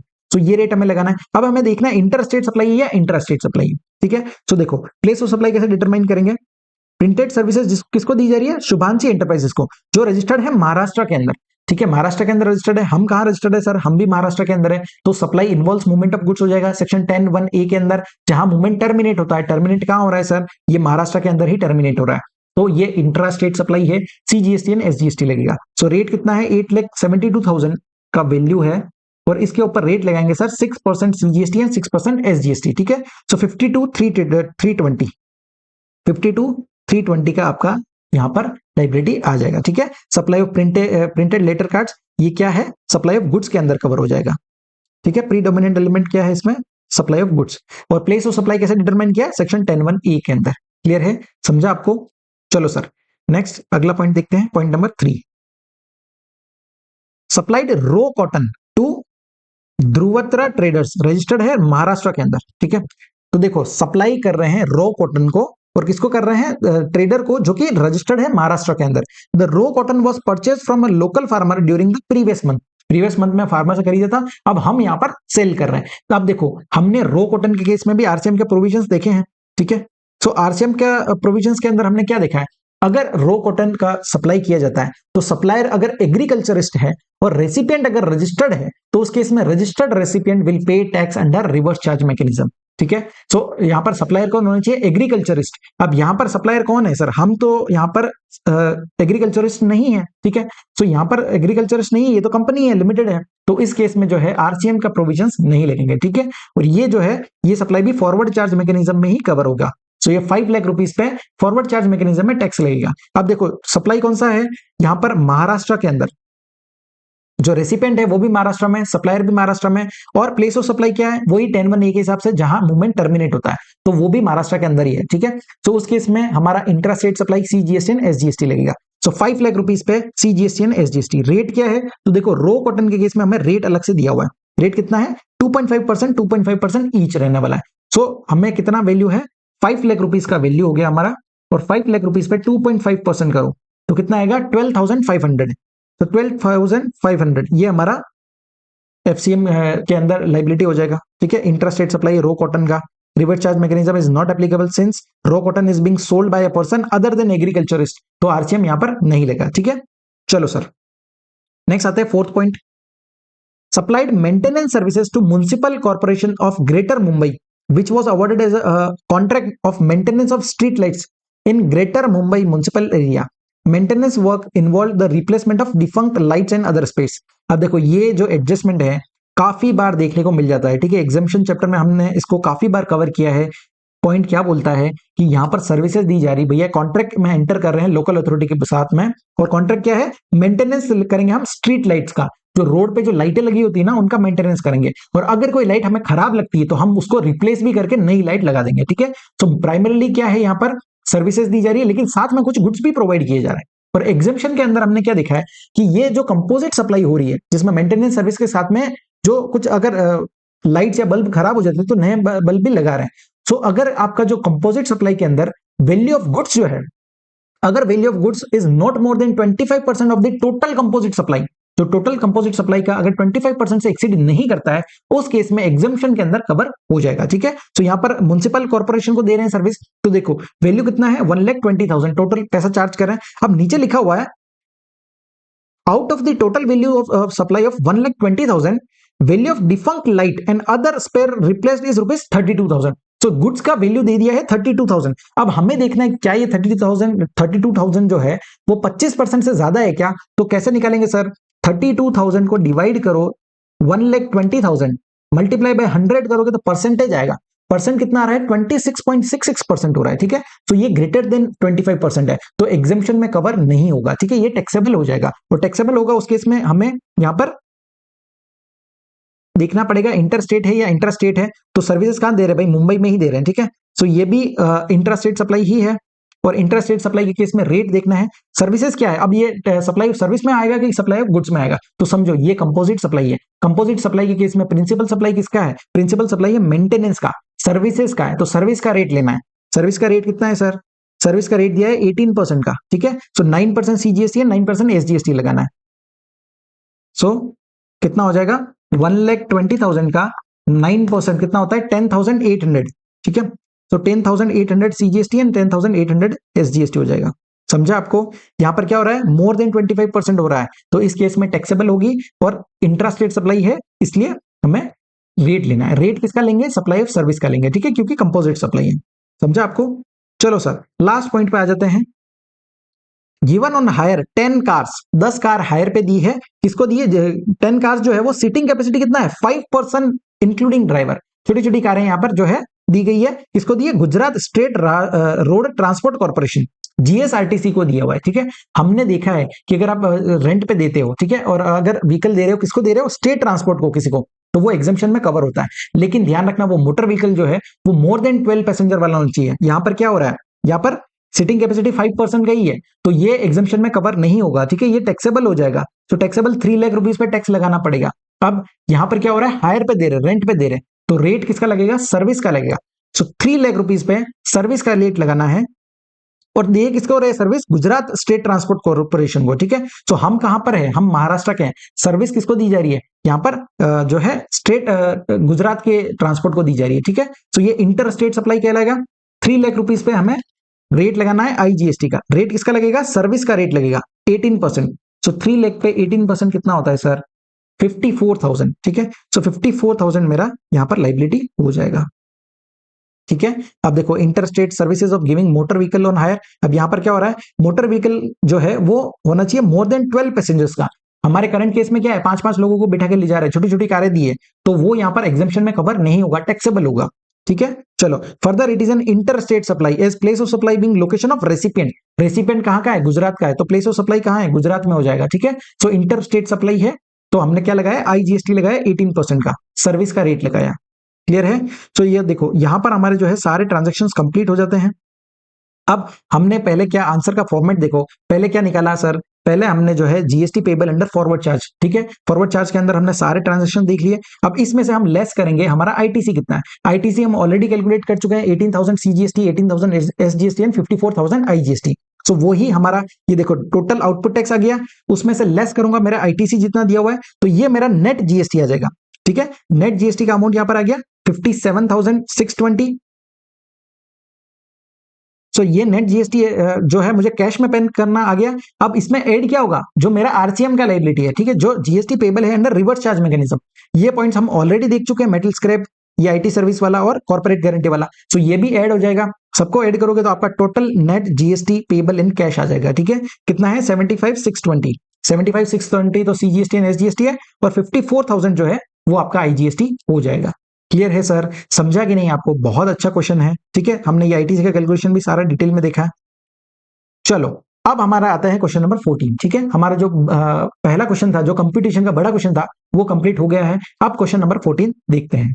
क्वेश्चन नंबर 14, अब देखो ये क्वेश्चन जो है अमेंडमेंट से पूछा गया है, ठीक है। तो अगर आपने अमेंडमेंट्स कवर किए हैं अच्छे से तो आप इस क्वेश्चन को इजीली कर पाओगे, ठीक है। चलो क्वेश्चन पढ़ते हैं। In an appeal filed by the high court by Prateek limited on the question whether activity undertook by Pratik Limited amounts to supply, मतलब सप्लाई का क्वेश्चन पूछ रहे हैं और यहाँ पर हाई कोर्ट के पास गए, ठीक है। अब हाई कोर्ट में क्या हुआ है, डिसाइड किया गया in favour of Prateek limited. जो अपील का जो ऑर्डर आया वो यहाँ पर असेसी के फेवर में दिया गया है, ठीक है। And the amount of tax interest and penalty involve were IGST 1.2 crore, interest 60 lakh and penalty 50 lakh. So ये अमाउंट भी दिया है कि इतना अमाउंट इन्वॉल्व था अपील के अंदर।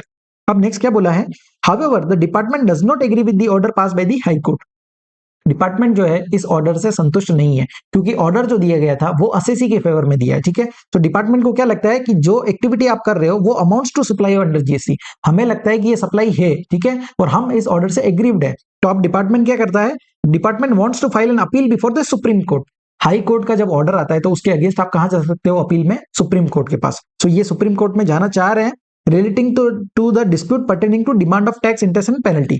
अब हमें बताना है, you are required to examine whether appeal can be filed by the department in the given case. क्या अपील फाइल कर सकते हैं क्या? और दूसरा क्वेश्चन क्या है, will your answer change in case matter is related to valuation of service. अगर वैल्यू ऑफ सर्विस का क्वेश्चन होता तो क्या आपका आंसर चेंज होता क्या? अब देखो हमने अमेंडमेंट में क्या पढ़ा है, तो देखो ये जो है अपील्स एंड रिवीजन का क्वेश्चन है।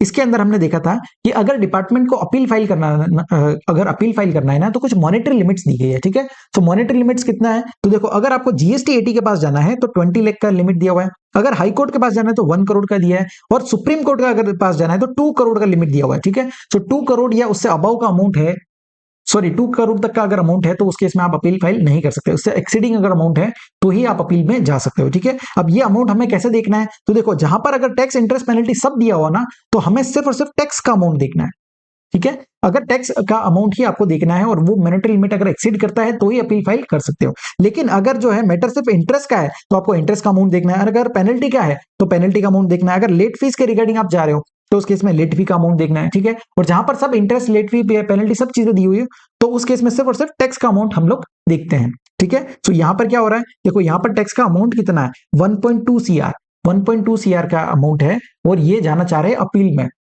डिपार्टमेंट जाना चाह रहा है सुप्रीम कोर्ट के पास। सुप्रीम कोर्ट के पास अगर जाना है तो आपको मिनिमम 2 करोड़ रुपीस का चाहिए अमाउंट, ठीक है। तो यहाँ पर कम है, उस केस में डिपार्टमेंट यहाँ पर जो है अपील फाइल नहीं कर सकता, ठीक है, क्योंकि मॉनेटरी लिमिट्स जो है एक्सीड नहीं कर रहा है।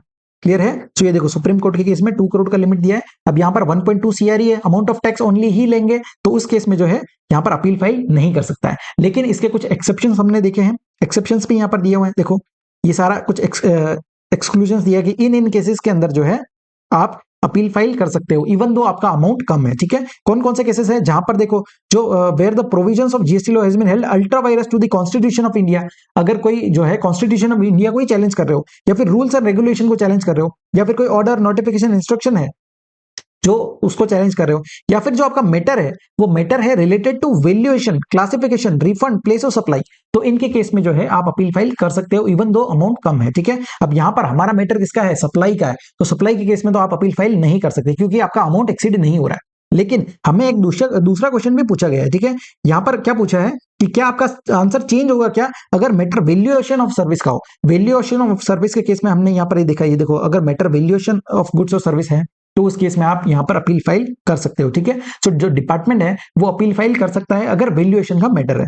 क्लियर है? सो वही आंसर दिया है। सबसे पहले आप अमेंडमेंट की सारी चीजें यहां पर लिखोगे, उसके बाद एक्सेप्शंस के सारे पॉइंट दिए हुए हैं, ठीक है। सो जो पॉइंट्स हमने देखे वही चीजें आपको यहां पर लिखनी है। अब वैल्यूएशन का अगर मैटर है तो आप अपील में जा सकते हो, ठीक है। सो लास्ट यहां पर क्या कंक्लूजन है कि अगर वैल्यू ऑफ सर्विस का है तो appeal can be filed by the department to the supreme court. अब देखो ये जो सुप्रीम कोर्ट मैंने हाईलाइट किया है ना, अगर आप आरटीपी में देखोगे ना जो इंस्टीट्यूट का है उसमें उन्होंने प्रिंटिंग मिस्टेक किया है, हाई कोर्ट लिख दिया है, तो उसको आप करेक्ट कर लेना अगर आप वो रेफर कर रहे हो तो, ठीक है। सो सुप्रीम कोर्ट के पास आप अपील फाइल कर सकते हो क्योंकि ऑर्डर जो है वो हाई कोर्ट का है, ठीक है। तो उसका मैटर कहां जाएगा अपील में, सुप्रीम कोर्ट के पास, ठीक है सर। चलो डायरेक्ट क्वेश्चन है, अगर देखो अगर अमेंडमेंट्स अच्छे से कवर किया ना तो आप इजीली इसको सॉल्व कर पाओगे, मैंने इंपॉर्टेंट भी मार्क किया है। चलो नेक्स्ट आता है क्वेश्चन नंबर 15 पे। ये क्वेश्चन पूछा गया है import and export under GST से, ठीक है, और डायरेक्ट क्वेश्चन है। अब देखो ये टैगिंग इसलिए काम आती है, चैप्टर का नाम पता चल गया और क्वेश्चन कौन सा है, डायरेक्ट क्वेश्चन है, वो भी हमें पता चल गया, ठीक है। चलो क्वेश्चन पढ़ते हैं। Smith INC, a company located in USA, charges subscription fees from its unregistered customer in India at its online money gaming platform। अब देखो एक कंपनी है जो कि बाहर की है, विदेश की कंपनी है, और वो ऑनलाइन मनी गेमिंग का सर्विस दे रहे हैं, किसको दे रहे हैं, अनरजिस्टर्ड कस्टमर इन इंडिया पे, ठीक है। The department content that GST should be charged on the subscription fees which Smith INC received from an Indian customer। Department क्या बोल रहा है कि आपसे हम GST लेंगे क्योंकि आप इंडिया के अंदर आकर के सर्विस दे रहे हो। सर्विस क्या है, ऑनलाइन मनी गेमिंग का, ठीक है, ये पोर्टल प्रोवाइड कर रहे हो। अब Smith incorporation opposes the above view stating that since online money gaming are intangible goods, ये क्या बोल रहे हैं कि हम जो दे रहे हैं वो intangible goods है and do not cross custom frontier physically, in this case GST is not leviable thereon। अब देखो हमने क्या पढ़ा है import and export under GST के अंदर कि आप अगर कोई भी गुड्स का इंपोर्ट करते हो तो आपके ऊपर कस्टम ड्यूटी लगता है, ठीक है, और सर्विस का इंपोर्ट करते हो तो जीएसटी लगता है। लेकिन ये क्या है, सबसे पहले देखो ये सर्विस क्या दी जा रही है, ऑनलाइन मनी गेमिंग की। ऑनलाइन मनी गेमिंग क्या है, एक तरह का एक्शनेबल क्लेम है। और हमने जब गुड्स का डेफिनेशन देखा था सप्लाई अंडर जीएसटी चैप्टर में, तो गुड्स इंक्लूड एक्शनेबल क्लेम, ठीक है। सो एक्शनेबल क्लेम गुड्स माने जाते हैं। अब यहाँ पर जो है गुड्स का इंपोर्ट हो रहा है, ठीक है, ये तो हमें पता चल गया गुड्स का इंपोर्ट हो रहा है। अब ये जो गुड्स है वो इंटेंजिबल गुड्स है, इंटेंजिबल गुड्स है। तो इस केस में ये जो है ये कंपनी क्या बोल रही है कि हमें जीएसटी नहीं लगेगा क्योंकि हम तो इंटेंजिबल गुड्स दे रहे हैं। अब हमें कुछ आंसर्स यहाँ पर देने हैं। पहला पूछा है what would be the place of supply in this case. Place of supply क्या होगा, तो समझो प्लेस ऑफ सप्लाई गुड्स के केस में दो सेक्शन थे, सेक्शन 10 एंड 11, ठीक है। 11 में बात करता है एक पार्टी बाहर की है और एक पार्टी इंडिया की, तो सेक्शन 11 लगेगा। इंपोर्ट वाला केस है, इंपोर्ट ऑफ गुड्स है। इंपोर्ट ऑफ गुड्स के केस में प्लेस ऑफ सप्लाई क्या होता है, लोकेशन ऑफ इंपोर्टर, जहां का इंपोर्टर है वही लोकेशन हो जाएगा, ठीक है। सो accordingly in this case place of supply would be location of recipient of specified actionable claim of online money gaming, that is in India। जो कस्टमर है वो तो इंडिया के हैं, तो रेसिपिएंट का location he place of supply हो जाएगा, ठीक है। सेकंड क्या बोला है, whether GST is leviable on subscription fees charged by Smith INC from an unregistered customer, if yes who is required to pay GST।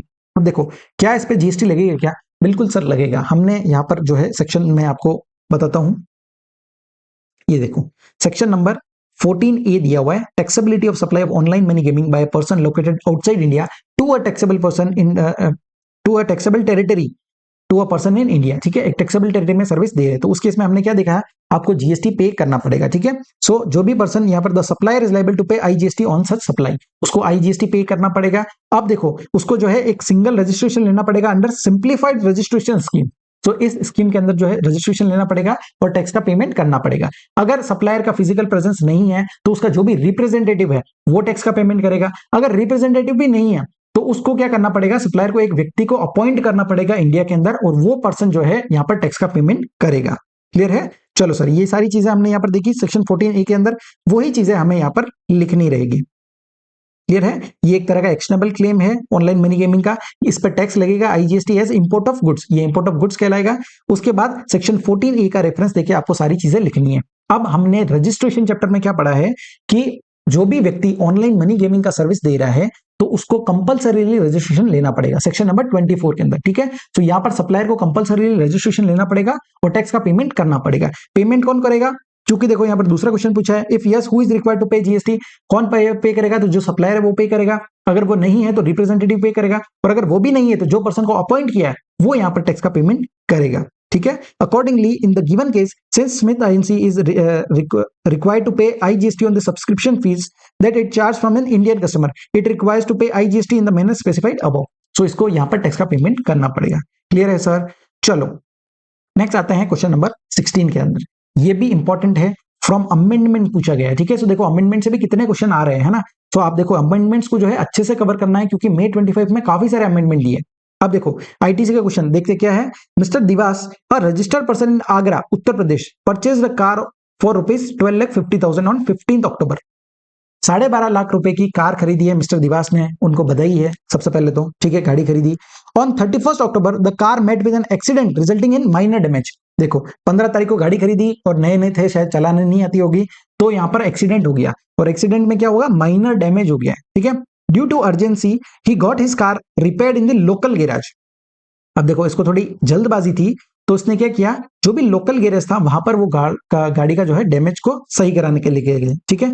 Of a nearby market instead of garage authorised by his general insurance company में इसने जो गाड़ी खरीदी वो insured थी, ठीक है। और इसने क्या किया, जो सर्विस कराया ना, जो रिपेयर कराया ना, वो किसी लोकल गैराज में कर दिया instead of the garage authorised by general insurance company.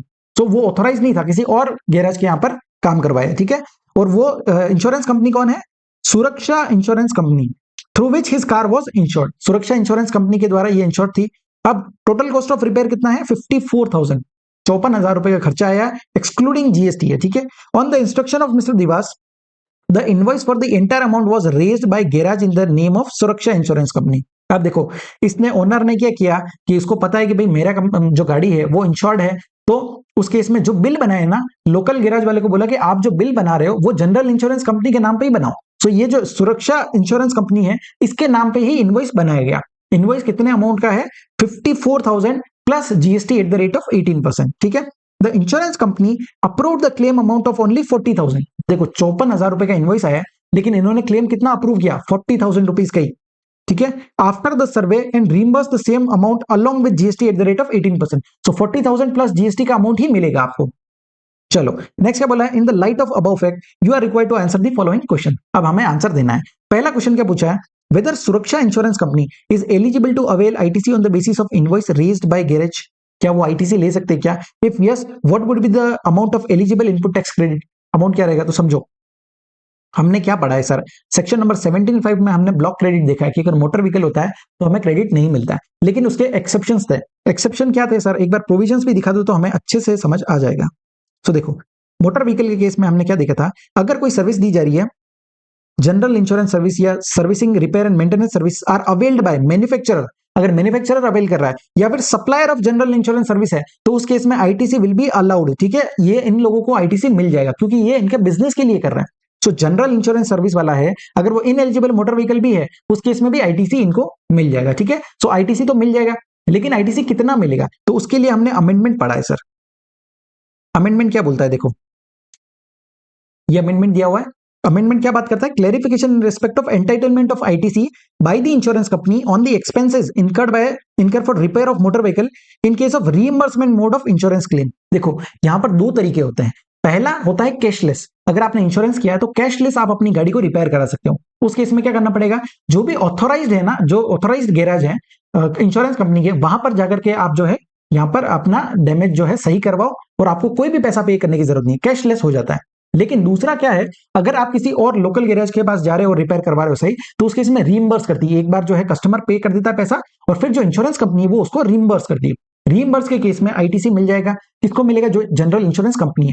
General insurance company क्या है? यहाँ पर रेसिपिएंट है। ठीक है, वो पैसा दे रही है। जहां पर कंसिडरेशन होता है तो जो व्यक्ति कंसिडरेशन पे करता है, the person who is paying the money, वो यहाँ पर रेसिपिएंट माना जाता है। यहाँ पर रेसिपिएंट कौन है? जनरल इंश्योरेंस कंपनी, जो पैसा पे कर रही है। किसको पे कर रही है? लोकल गैराज वाले को। लोकल गैराज वाला जो है बिल दे रहा है उसको, और वो यहाँ पर पैसा पे कर रही है। ठीक है, अब कंडीशन क्या दी हुई थी? अमेंडमेंट क्या बोलता है कि देखो, दो कंडीशंस आपकी फुलफिल होनी चाहिए। पहला, invoice are issued in the name of insurance company. जो इनवॉइस है वो इंश्योरेंस कंपनी के नाम पे इशू होना चाहिए। और दूसरा कंडीशन क्या है? ITC is claimed solely for the amount reimburse to the insurer. Insured, जितना अमाउंट आपने रीइंबर्स किया ना, उतने का ही आईटीसी लेना है। ठीक है, अब हमारे प्रेजेंट केस में क्या हो रहा है सर? यहाँ पर जो है इनवॉइस उसको मिला है 54,000 का, लेकिन वो रीइंबर्स कितना कर रहा है? 40,000। अब दो कंडीशन क्या थी? पहला कंडीशन बोलता है कि आपके नाम पे इनवॉइस होना चाहिए, वो तो यहाँ पर फुलफिल हो रही है कि भैया नाम जो है सुरक्षा इंश्योरेंस कंपनी के नाम पे इनवॉइस इशू किया। फर्स्ट कंडीशन फुलफिल हो रही है। सेकंड कंडीशन क्या बोलती है? जितना पैसा रीइंबर्स करोगे उतना ही आईटीसी मिलेगा। रीइंबर्स हम कितना कर रहे हैं सर? 40,000 का, तो उतना ही आईटीसी आपको मिलेगा। ठीक है, सो 40,000 रुपीज पे रेट कितना दिया है? 18% का रेट है। ठीक है, तो 18% लगा दो, तो उतना जो है 7,200 रुपीज का आईटीसी यहाँ पर मिल जाएगा। किसको मिलेगा? सुरक्षा इंश्योरेंस कंपनी को, जो कि रेसिपिएंट ऑफ सर्विस है। ठीक है, यहाँ पर सर्विस रिसीव कर रहा है। तो जितनी मैंने कहानी, जो कथा मैंने सुनाई ना, वही यहाँ पर डिटेल में दिया हुआ है। देखो इतना बड़ा है, मतलब आप डरना मत, वही चीजें दी हुई है। सेक्शन 17(5) का रेफरेंस दिया है। उसके बाद सर्कुलर की बात की है, जो अमेंडमेंट का हमने देखा कि रीइंबर्समेंट मोड है तो आपको आईटीसी मिल जाएगा, जस्ट कंडीशन फुलफिल होनी चाहिए। ठीक है, और कितना मिलेगा? आईटीसी ऑफ 7,200, जो कि 40,000 का 18% है, उतना यहाँ पर अवेलेबल होगा टू सुरक्षा इंश्योरेंस कंपनी। समझा आपको? चलो सर, नेक्स्ट क्या पूछा है? Would your answer be different if garage has issued two different invoices? अगर गैराज ने दो डिफरेंट इनवॉइस बनाए होते हैं, एक इनवॉइस 40,000 प्लस जीएसटी का to Suraksha insurance company and another for 14,000 plus GST to mister Diwas. अब चूंकि देखो, इंश्योरेंस कंपनी तो 40,000 रुपए ही दे रही, तो बाकी का जो पैसा बच रहा है 14,000 रुपए का, 14,000 रुपीज का, वो कस्टमर खुद बियर कर रहा है। तो यहां पर क्या कर रही है? लोकल जो गैराज है उसने दो इनवॉइस अगर बनाते हैं तो क्या हमारा आंसर चेंज होगा क्या? बिल्कुल सर, आंसर चेंज नहीं होगा। क्यों? क्योंकि देखो, हमें जितना इनवॉइस मिला है, हमारी कंडीशन तो दो ही है।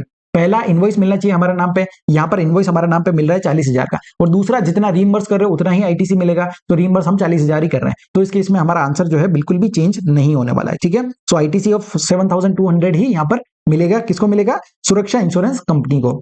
ठीक है सर, चलो थर्ड केस क्या बोला है? In case the garage issues the invoice in the name of mister Diwas. अब क्या हो रहा है, इनवॉइस जो है वो मिस्टर दिवास के नाम पे इशू हो रहा है, ठीक है। वुड सुरक्षा इंश्योरेंस कंपनी भी एलिजिबल टू अवेल आईटीसी, क्या वो आईटीसी ले पाएंगे क्या? नहीं सर, क्योंकि यहाँ पर कंडीशंस मीट नहीं हो रही है। हमारी कंडीशंस क्या थी? कंडीशंस दी गई कि invoice are raised in the name of insurance company, ठीक है। तो इंश्योरेंस कंपनी के नाम पे जो है इनवॉइस इशू होना चाहिए। अब यहाँ पर इनवॉइस इसके नाम पे इशू हो रहा है, मिस्टर दिवास के नाम पे, तो ये कंडीशन फुलफिल नहीं हो रही है, तो आईटीसी नहीं मिलेगा, ठीक है। क्योंकि देखो हमने सेक्शन 16 के अंदर दो कंडीशन थी, 16 के अंदर close A, close double A. Close A बात करता है आपके पास टैक्स पेइंग डॉक्यूमेंट होना चाहिए, और क्लोज डबल ए क्या बोलता है कि जो इनवॉइस आपको मिला है वो जीएसटी 2बी के अंदर रिफ्लेक्ट होना चाहिए, ठीक है, तभी आप आईटीसी ले सकते हो। तो यहाँ पर सेक्शन 16 का जो कंडीशन है वो फुलफिल नहीं हो रहा है, तो यहाँ पर जो है सुरक्षा इंश्योरेंस कंपनी को आईटीसी नहीं मिलेगा। क्लियर है? चलो, सेक्शन 16(2) का कंडीशन फुलफिल नहीं हो रहा है, नॉट सेटिस्फाइड, सो यहाँ पर जो है ITC company would not be eligible to avail ITC. Clear है सर? समझा क्या आपको? पूरा अमेंडमेंट से क्वेश्चन है। अब देखो, अगर यहाँ पर मैं स्टडी मटेरियल में बताऊं ना आपको, ये देखो आईसीए के मटेरियल के अंदर ये पूरा आपको इस तरह से दिया हुआ था, 3 इश्यूज को क्लेरिफाई किया था, तीनों इश्यूज पे जो है आईसीए ने यहाँ पर जो क्वेश्चन पूछा है ना, तीनों यही इश्यूज को कवर किया गया है, ठीक है। 1, 2, 3 यही यहाँ पर क्वेश्चन पूछे गए। चलो सर, नेक्स्ट आता है क्वेश्चन नंबर 17 पे। क्वेश्चन नंबर 17 पूछा गया ऑफेंसेस एंड पेनल्टी चैप्टर से, और ये क्वेश्चन जो है डायरेक्ट क्वेश्चन है, ठीक है, जो कॉन्सेप्ट दिया हुआ है उसी पे पूछा गया। क्वेश्चन क्या है? List the scenarios where goods और conveyance are liable to confiscation under section 130 of the CGST act. अब किन सिनेरियोस के अंदर जो है आपके गुड्स या कन्वेंस जो है यहाँ पर कॉन्फिस्केट किए जा सकते हैं, लाइबल फॉर कॉन्फिस्केशन रहता है। सेक्शन नंबर 130 हमने देखा है। अब देखो प्रोविजंस भी मैं आपको बताता हूँ। ये चीजें जो है ना, जब आप नोट्स के साथ रिलेट करके पढ़ोगे ना, तो आपको और चीजें जो है अच्छे से समझेगी। अब देखो यहाँ पर मैंने दिया हुआ है सेक्शन नंबर 130। सेक्शन नंबर 130 के अंदर पहला हमने क्या देखा था? सिनेरियोस वेयर गुड्स और conveyance are liable to be confiscated, section 130 subsection 1। So ये जो सिनेरियोस वाला पैराग्राफ है ना, ये पूरा कॉपी पेस्ट आपको करना है, ठीक है। तो ये जो भी पॉइंट्स हमने देखे, ये सारा एज इट इज आपको आंसर लिखना है। मैंने यहाँ पर लिखा हुआ है कि ये एक तरह का डायरेक्ट क्वेश्चन है। सो देखो, आप वो का वो पैराग्राफ लिखा है, पांचों पॉइंट्स हो गए, और लास्ट में ये all such goods and conveyance shall be liable to confiscation and the person liable to penalty under section 122। Clear है? जो हमने नोट्स में देखा, नोट्स में सारी चीजें बहुत अच्छे से कवर की गई है। अगर आप नोट्स को अच्छे से कवर कर रहे हो ना, तो आपका कोई टेंशन लेने की जरूरत नहीं है, ठीक है। तो वही चीजें यहाँ पर लिखनी है। नेक्स्ट आता है क्वेश्चन नंबर 18 पर। क्वेश्चन नंबर 18, अब यहां पर जो है, यहां से क्वेश्चन जो है कस्टम्स के चालू हो जाते हैं, ठीक है। पहला क्वेश्चन दिया है वैल्यूएशन अंडर कस्टम्स है, और क्या इस क्वेश्चन का नेचर क्या है? तो ये रिपीट क्वेश्चन है, ठीक है। हमारे क्वेश्चन बैंक में ऑलरेडी ऐसा क्वेश्चन दिया हुआ है। अब देखो क्वेश्चन क्या बोलता है, mister Manmeet import certain goods from his son, अपने बेटे से ही गुड्स मंगा रहा है। Mister Harbhajan residing in US, बेटा कहां है? यूएस में, वहां से कुछ गुड्स यहां पर मंगा रहा है। And transaction value has been rejected, transaction value तो रिजेक्ट होगा ना, क्योंकि आप अपने बेटे से, वो रिलेटेड पर्सन है, रिलेटेड पर्सन से खरीद रहे हो, तो रूल नंबर 3 तो नहीं लगेगा, ठीक है। चलो, rule number 4 and 5 of customs valuation rules are found inapplicable as no similar or identical goods are imported। अब देखो, रूल नंबर 3 तो इसलिए नहीं लग रहा है क्योंकि भैया रिलेटेड पर्सन है। रूल 4 और रूल 5 इसलिए नहीं लग रहा है क्योंकि नो सिमिलर और आइडेंटिकल गुड्स आर इंपोर्टेंट, ठीक है। तो उस केस में कहां जाते हैं हम? रूल नंबर 6 पे जाते हैं। रूल नंबर 6 क्या बोल रहा है कि अगर 3, 4, 5 नहीं लग रहे हैं, तो उस केस में जो है आपको 7, 8 लगाना है।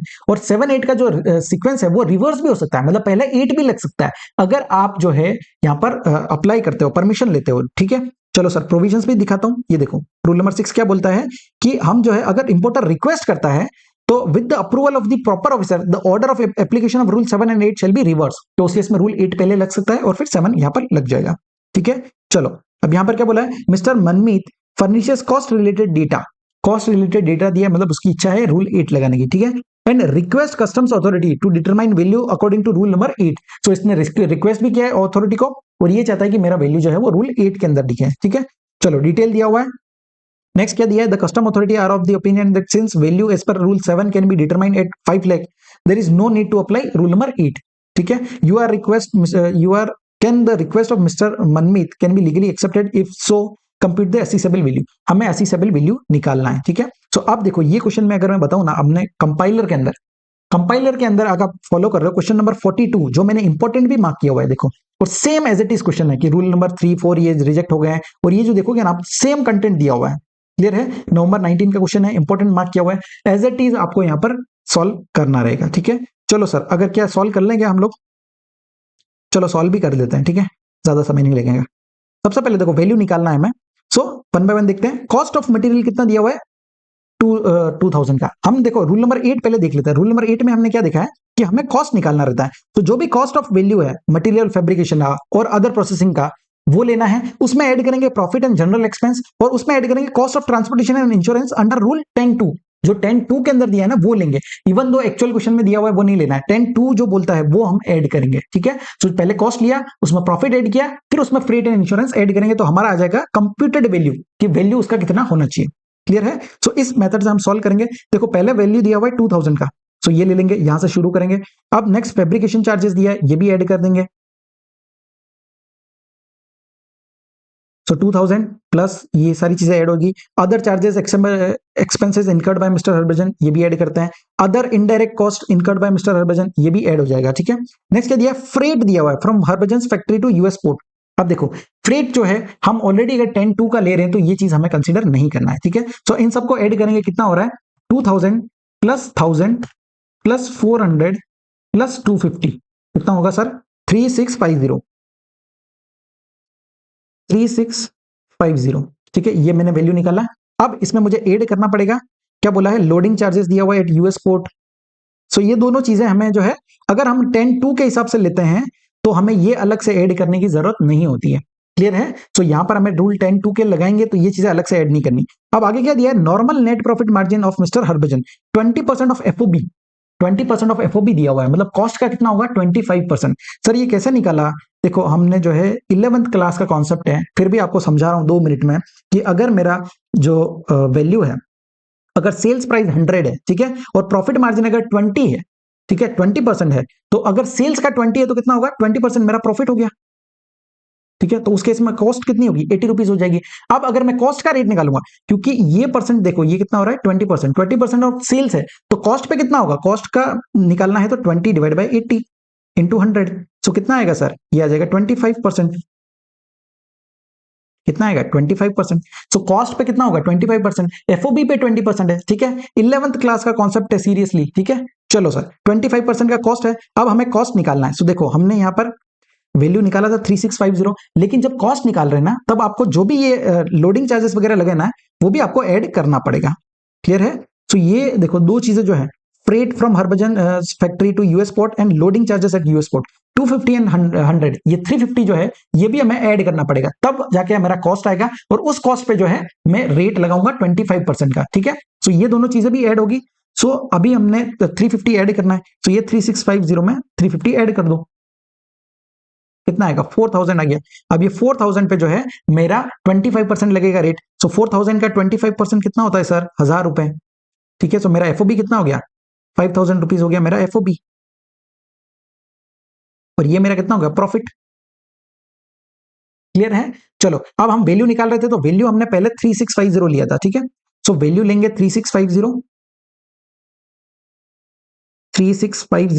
उसमें 1000 रुपीज का प्रॉफिट ऐड करेंगे। हमने देखो ये सिर्फ जो ये 350 ऐड किया है ना, ये 350 ये सिर्फ और सिर्फ प्रॉफिट निकालने के लिए ऐड किया है। ठीक है, तो 360 जो 350 हमने ऐड किया वो सिर्फ प्रॉफिट कैलकुलेशन के लिए ऐड किया, आपके वैल्यूएशन का पार्ट नहीं बनेगा। ठीक है, सो वैल्यूएशन में तो हमें वही लेना है 3650 लेना है, उसमें जो नेट प्रॉफिट हमने निकाला वो नेट प्रॉफिट भी ऐड कर देंगे।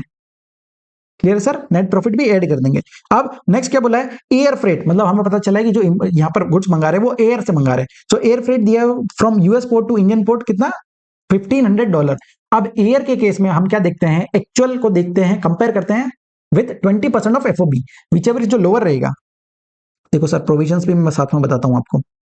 ये देखो अगर एयर रूट है उस केस में एक्चुअल और 20% ऑफ एफओबी देखते हैं, विचएवर जो लोअर रहेगा उतना ही हम कंसिडर करते हैं। सो यहां पर क्या हो रहा है, एक्चुअल तो दिया हुआ है हमें $1500, अब हमें निकालना है 20% ऑफ एफओबी। एफओबी कितना है सर मेरा, सो एफओबी देखो इन सबको टोटल कर दो, कितना आएगा, सॉरी एफओबी हमने यहां पर कैलकुलेट किया था ये 5000 का, तो ये एफओबी है, इसका हमें निकालना है कितना 20%। सो 20% कितना होता है 5000 का 20% निकालो, 1000 रुपीज हो जाएगा। तो 1000 अब कंपेयर करो 1000 रुपीज को 1000 और 1500, विच एवर इज लोअर कितना है 1000, तो यहां पर 1000 रुपीज ऐड हो जाएगा। क्लियर है? ये मेरा फ्रेट हो गया। अब फ्रेट का मैंने ऐड कर दिया, अब मुझे इंश्योरेंस देखना है। इंश्योरेंस कितना दिया हुआ है $50 का। इंश्योरेंस अगर दिया होता है एक्चुअल, तो जितना दिया होता है वही ले लेते हैं। सर कहां लिखा है, ये देखो कॉस्ट ऑफ इंश्योरेंस क्या है, अगर एक्चुअल एसेट है तो टेक एक्चुअल, तो एक्चुअल ही ले लेंगे। एक्चुअल कितना है $50 का, सो $50 ही हम यहाँ पर ले लेंगे। सो $50 ये ऐड कर देंगे। अब आगे क्या दिया है, एक्सचेंज रेट दिया हुआ है। सो एक्सचेंज रेट कितना, 85। सो अब हमें सारी चीजें ऐड करनी है, ठीक है। सो 3650 प्लस 1000 प्लस 50 कितना आता है, 5700। ये मेरा वैल्यू आ गया। अब इसको मैं कन्वर्ट करूंगा, कन्वर्ट किससे करूंगा, 85 से मल्टीप्लाई करूंगा, एक्सचेंज रेट है तो इसको मल्टीप्लाई करो 85 से, कितना आता है 484500। तो ये मेरा असीसेबल वैल्यू आ जाएगा इंडियन करेंसी में, ठीक है, 484500। चलो सो ये देखो आंसर कितना आया, 484500, 5700 आ गया हमारा असीसेबल वैल्यू। वही चीजें की है, ठीक है, पहले कॉस्ट ऑफ मटेरियल, फिर ये सारी चीजें ऐड की, फिर ये आया नेट प्रॉफिट 20% ऑफ एफओबी, मतलब 25% ऑफ कॉस्ट हो गया। सो ₹1000 का प्रॉफिट ऐड किया, और फ्रेट यहाँ पर जो है हमारा 20% ऑफ एफओबी से रेस्ट्रिक्ट है तो उतना ऐड किया, इंश्योरेंस एक्चुअल ले लिया, और ये हमारा वैल्यू आ गया, ठीक है। रूल कौन सा लगाया सर, हमने रूल लगाया है रूल नंबर 8। ये रूल नंबर 8 को समझाया है क्या चीजें रहती है, ठीक है। चलो अब यहां पर क्या बोला, लीगली एक्सेप्टेबल है क्या, तो देखो लीगली एक्सेप्टेबल है अगर प्रॉपर ऑफिसर मान जाता है, उस केस में आप रूल नंबर 8 पहले लगा सकते हो, ठीक है। तो वही कथा यहां पर लिखी हुई है आपकी। क्लियर है सर, ये रिपीट क्वेश्चन है, मैंने पहले भी बताया आपको कि ऑलरेडी जो है हमारा यहाँ पर इसमें कवर हो गया कंपाइलर के अंदर, ठीक है। सो आपको जो है अलग से देखने की जरूरत नहीं रहेगी। चलो सर नेक्स्ट आते हैं हमारा, चलो क्वेश्चन नंबर 19 पे आ जाते हैं। Importation and exportation of goods का क्वेश्चन दिया हुआ है, ये क्वेश्चन भी रिपीट क्वेश्चन है। आप क्वेश्चन क्या दिया है, green papers company imported goods value at ₹20 lakh with bill of entry presented before the proper officer on 15 July. Bill of entry 15 जुलाई को दिया है। On the date the rate of custom duty was 10%। Green papers company has produce all the necessary documents, सारे documents यहाँ पर produce किया है, and furnishes full information. However, proper officer deemed it necessary to make further inquiry and therefore the same was provisionally assessed. Provisional assessment किया जा रहा है at a value of ₹20 lakh, and green paper company paid provisional duty of ₹2 lakh on the same date. 15 जुलाई को ही यहाँ पर जो है ड्यूटी पे कर रहे हैं।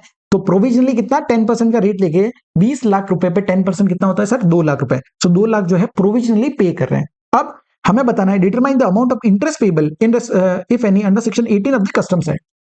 इंटरेस्ट कितना बनेगा वो बताना है। ग्रीन पेपर कंपनी वॉलेंटरली पे किया है 50,000 ऑन 20th ऑफ अगस्त को वॉलेंटरी पे के दिया है। फाइनल ड्यूटी कितना असेस किया है, 31 अगस्त को किया हुआ है 3 लाख रुपीस का। अब हमने पे कितना किया सर, हमने तो 2 लाख रुपीस पे किया है ड्यूटी, 2 लाख रुपीस का ड्यूटी पे किया है, लेकिन 3 लाख रुपए पे करना था, मतलब 1 लाख रुपए हमने कम पे किया, तो ये 1 लाख रुपीस में इंटरेस्ट लगेगा, ठीक है। Green paper company pays balance amount on the date of assessment of final duty, जिस दिन फाइनल ड्यूटी आया उसी दिन हमने पे कर दिया है, ठीक है। सो देखो इसका भी प्रोविजन सर बता दो। ये देखो सेक्शन नंबर 18 हमारा प्रोविजनल असेसमेंट की बात करता है। इंटरेस्ट कितना मिलता है sir, interest eight the rate of 15% आपको मिलता है, ठीक है। कौन से डेट से मिलेगा, तो देखो जिस मंथ में प्रोविजनल असेसमेंट किया गया वो मंथ की स्टार्टिंग से लेकर के, बिगिनिंग से लेकर के जो है आपको इंटरेस्ट कैलकुलेट करना रहेगा।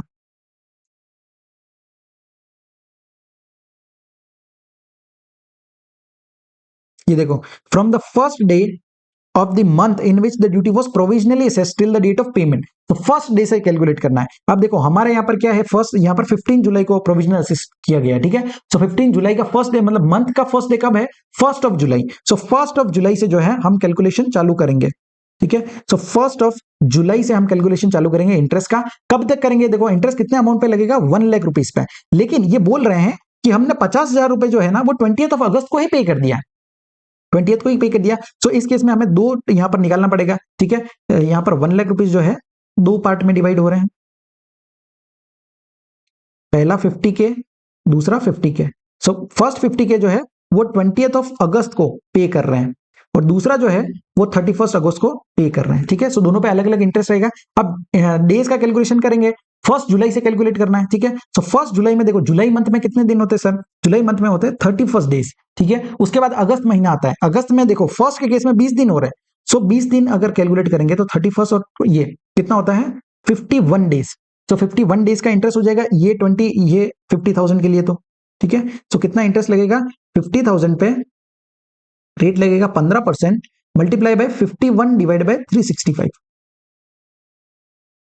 ठीक है। और दूसरा जो 50,000 है उसमें क्या करना है, हमें 11 दिन और ऐड करने हैं, 11 डेज और ऐड कर दो, ठीक है। तो ये कितना हो जाएगा 2 and 5 to 7,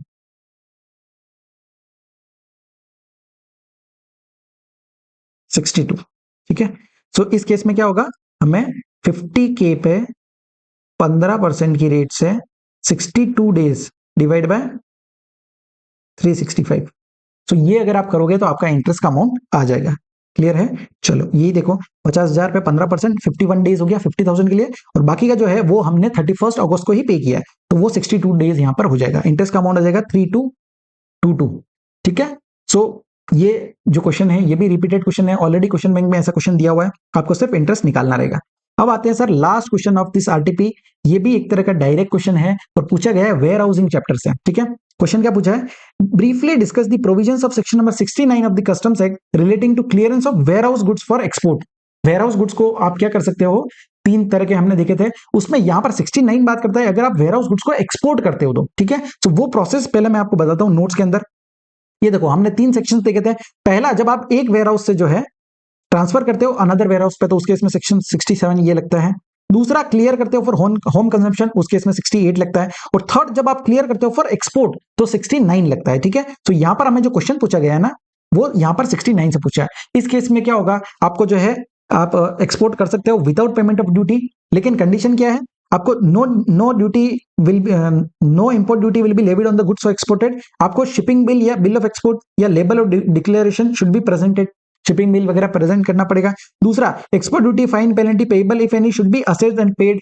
and third condition क्या दिया, PO satisfy himself that all regulation and restriction is complied with और फुलफिल्ड, ठीक है। तो ये कंडीशन अगर फुलफिल होती है उस केस में जो है आपको विदाउट ड्यूटी भी यहां पर आप एक्सपोर्ट कर सकते हो, ठीक है। लेकिन नेक्स्ट क्या दिया है, in case the government of India is of the opinion that goods of any specified description are likely to be smuggled back. अगर गवर्नमेंट को लगता है कि आप जो ये एक्सपोर्ट कर रहे हो ना इसको स्मगल बैक करके वापस से ले आओगे, उस केस में क्या कर सकते हैं ये लोग, shall not be exported to any place outside India without payment of duty. उस केस में जो आपको ड्यूटी पे करोगे तभी एक्सपोर्ट करने देंगे, ठीक है। विदाउट पेमेंट ऑफ ड्यूटी आप एक्सपोर्ट नहीं कर सकते। और क्या कर सकते हैं, मैं allowed to be exported subject to such restriction and condition as may be notified. So इस केस में कुछ कंडीशन डालेंगे, कुछ रेस्ट्रिक्शन डालेंगे, तो वो फुलफिल करोगे तभी आपको एक्सपोर्ट करने देंगे। तो ये जो हमने देखा ना सेक्शन नंबर 69, ये पूरा का पूरा जो है आपको यहाँ पर एज इट इज जो यहाँ पर नोट्स में दिया है वही चीजें आपको देखने को मिलेगी, ठीक है। तो ये देखो पहले हमने कंडीशन देखी तीनों, वो कंडीशन लिखनी है आपको। उसके बाद की दो केसेस के अंदर अगर उनको लगता है स्मगल बैक करोगे तो आपको जो है अलाउ नहीं करेंगे। क्लियर है? तो जितना नोट्स के अंदर दिया है वो सफिशिएंट है, वही चीजें आपको लिखनी रहेगी। तो यहाँ पर जो है हमारा ये देखो 14 पेजेस के अंदर मैंने पूरा जो है सारे क्वेश्चंस को अच्छे से डिटेल में कवर किया है। अगर आपको ये वीडियो अच्छा लगा है तो इसको लाइक करो, और जो भी आपके जेन्युइन फीडबैक है वो जो है कमेंट सेक्शन में लिखो। आपके फीडबैक जो है मुझे बहुत मोटिवेट करते हैं ताकि इस तरह के मैं वीडियोस और बना पाऊं, ठीक है। तो ये आपको पीडीएफ चाहिए, डिस्क्रिप्शन के अंदर लिंक दिया हुआ है, टेलीग्राम चैनल ज्वाइन करो, वहां से आपको ये पीडीएफ मिल जाएगा। क्लियर है सर? सो आज के लिए इतना ही, थैंक यू सो मच।